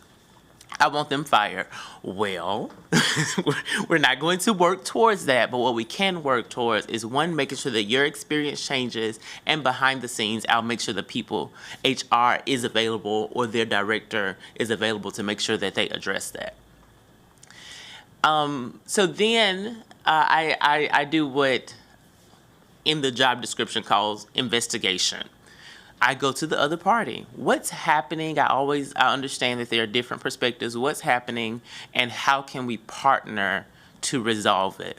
Again, I'm not a finder of facts, so it is less important about what actually happened and more important about how can we partner to resolve it. I don't have a time machine and I don't want to go back in time, but how can we work to fix this? And I will do a kudos to many of the principals, directors, associate superintendents, and MCPS who are always willing to speak with me and work with me to help make sure that we are addressing the concerns of the people that we serve. So then I perform a series of steps or whatever steps are necessary for managing the case. This includes shuttle diplomacy. I do a 101 case management style. So I always try to bring my binder here, my thick binder. Those are all the cases this year. So I do 101 case management, and that includes going back and forth sometimes between the school and the family to do shuttle diplomacy. Sometimes that means, hey, let's take a step back. Do we need a mediation? Sometimes it means going to other parties within MCPS, but there's just a series of steps that I go back and forth until a resolution is reached. What's most important about this step is the confidentiality piece. Before I start talking to anyone, I ask each parent, each family member, each guardian, is it okay if I speak with MCPS about this issue? I need their permission to talk to MCPS. And with that, it is always my goal to connect with as few people within MCPS as possible to get this done. Many families are really concerned about the adverse impacts of calling the board on the school or having their child being singled out. So I just want to make sure that people understand that they get to control the level of confidentiality when I handle the case. I have even had some people who want to remain completely anonymous. That limits what I can do, but I have still worked to change those things. Of course, it cannot be something specific for their student if it's anonymous. A resolution is reached. Again, I'll emphasize here that the resolution does not particularly mean that it is what the parent wanted. Again, I'm an impartial, so I'm not working towards what the parent wanted, but I am working to resolve the conflict and restore the relationship. Lastly, the data that is collected, I review the data for trends and make recommendations. Those recommendations can come whole group, if you would, macro or micro. What has been happening now a lot of the times is because schools are so cooperative, there haven't been any macro because they're micro. I'll give a great example. Chris Cram spoke about the new app for the bullying, intimidation, and harassment reporting form. Oftentimes, one of the recommendations that I do in the moment is to remind schools that even if the family does not fill out the form, you should fill it out. Go ahead and fill it out. Go ahead and investigate. Go ahead and have a meeting about findings. And then work. Even if it's not bullying, intimidation, or harassment, how do we make sure that this student both is and feels safe? I will also take this opportunity to share a little bit of just high-level data from this year alone, okay? Last year, I came in October, so I just had my anniversary. But October through the end of July, we had about 1,100 contacts, and about a third of those, or 310 of those, were cases that were opened for me as the ombudsman. I'm sorry, how many? 1,100 total, and about 310 that were open cases, okay? And each case, an easy case takes about 2 weeks. Average case takes about a month. I have some cases that I feel have been open since October of last year. No fault to me. But there's a range of how long the cases can be open. Now, from that, we talked about where they come from, where these cases come from. I do have a visual, and if I were in the classroom, I would use my elbow. I don't know if that tells you how long ago I taught. I would use my elbow to show it. But if you were to get on 270 at Gaithersburg and drive south, all the way down till you hit around 29, that's that corridor, if you would, is the majority of where my cases come from. I have some outliers that run down 29 are high areas for my cases, and the Somerset, Bethesda, Chevy Chase area also has an influx. That little Y, the bottom Y, if you would, is where most of the cases come from. And I say that I wanted to highlight this even before your question, because if anyone is listening who's having an issue, question, concern, or in conflict, please call me. Not just because it's important for me to help you, because there are many people here to help you, but I need to make sure that we are capturing the data so that we can make systemic change. We cannot make systemic change if you are not contacting me. One thing that we have talked about is that there are several different ways that you can call in. You can do Ask MCPS, you can call your director, your principal. I'm working with all of those people to try to get a comprehensive play. So I need you to call me. If you are watching and you have a question, conflict, or concern, please call 240-740-3030. Now, I spoke about the zip code. Now we know we no longer have areas. We used to have areas as in area associate superintendents. Now we have teams. The teams, they're almost equidistant. They're all about 33%. So there was nothing notable about which schools or which team they're coming from as far as the schools. Now what was notable was the students who are involved in the conflicts, questions, or concerns. About half of them were from or involve students in elementary school.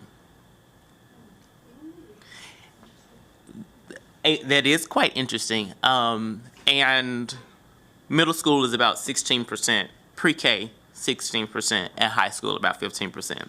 And lastly, I just wanted to share what are the high flyer areas or topics of things that, and of course I can sit down and share all of this with you all later as well. But some of the high flyer things: enrollment, special education, bullying, safety.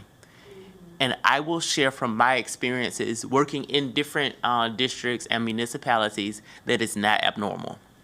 Those are typically the three in the different places that I have worked. Some other notable mentions is transportation is about 10%, and academic progress or curriculum is about 7%. Okay, I'm gonna pause here. Are there any questions? Ms. Rivera-Oven? Just for a point of clarification, when you said half of the students were elementary school, are you talking about the half of the 310 open cases, or are you talking half of the 11,000 referred? So in that piece, it will be the half of the 310. What I will say is, of the cases that involve students, half of them are elementary. What I'll also say is a piece that I didn't share with you is that I gave you the numbers for last year. This year, August through November 30th, we've had approximately 500 contacts, and the same, about a third of them, 150 of them, turned into ombuds cases. And so it'll be about half of that 150. And you don't have to give this to us now. You can give it to us later or the next time. My question is, I know you say they come from different areas and so on, but this is a big county. Again, I'm such a visual person. It will help to know the zip code areas, but it will also, if you could break it down by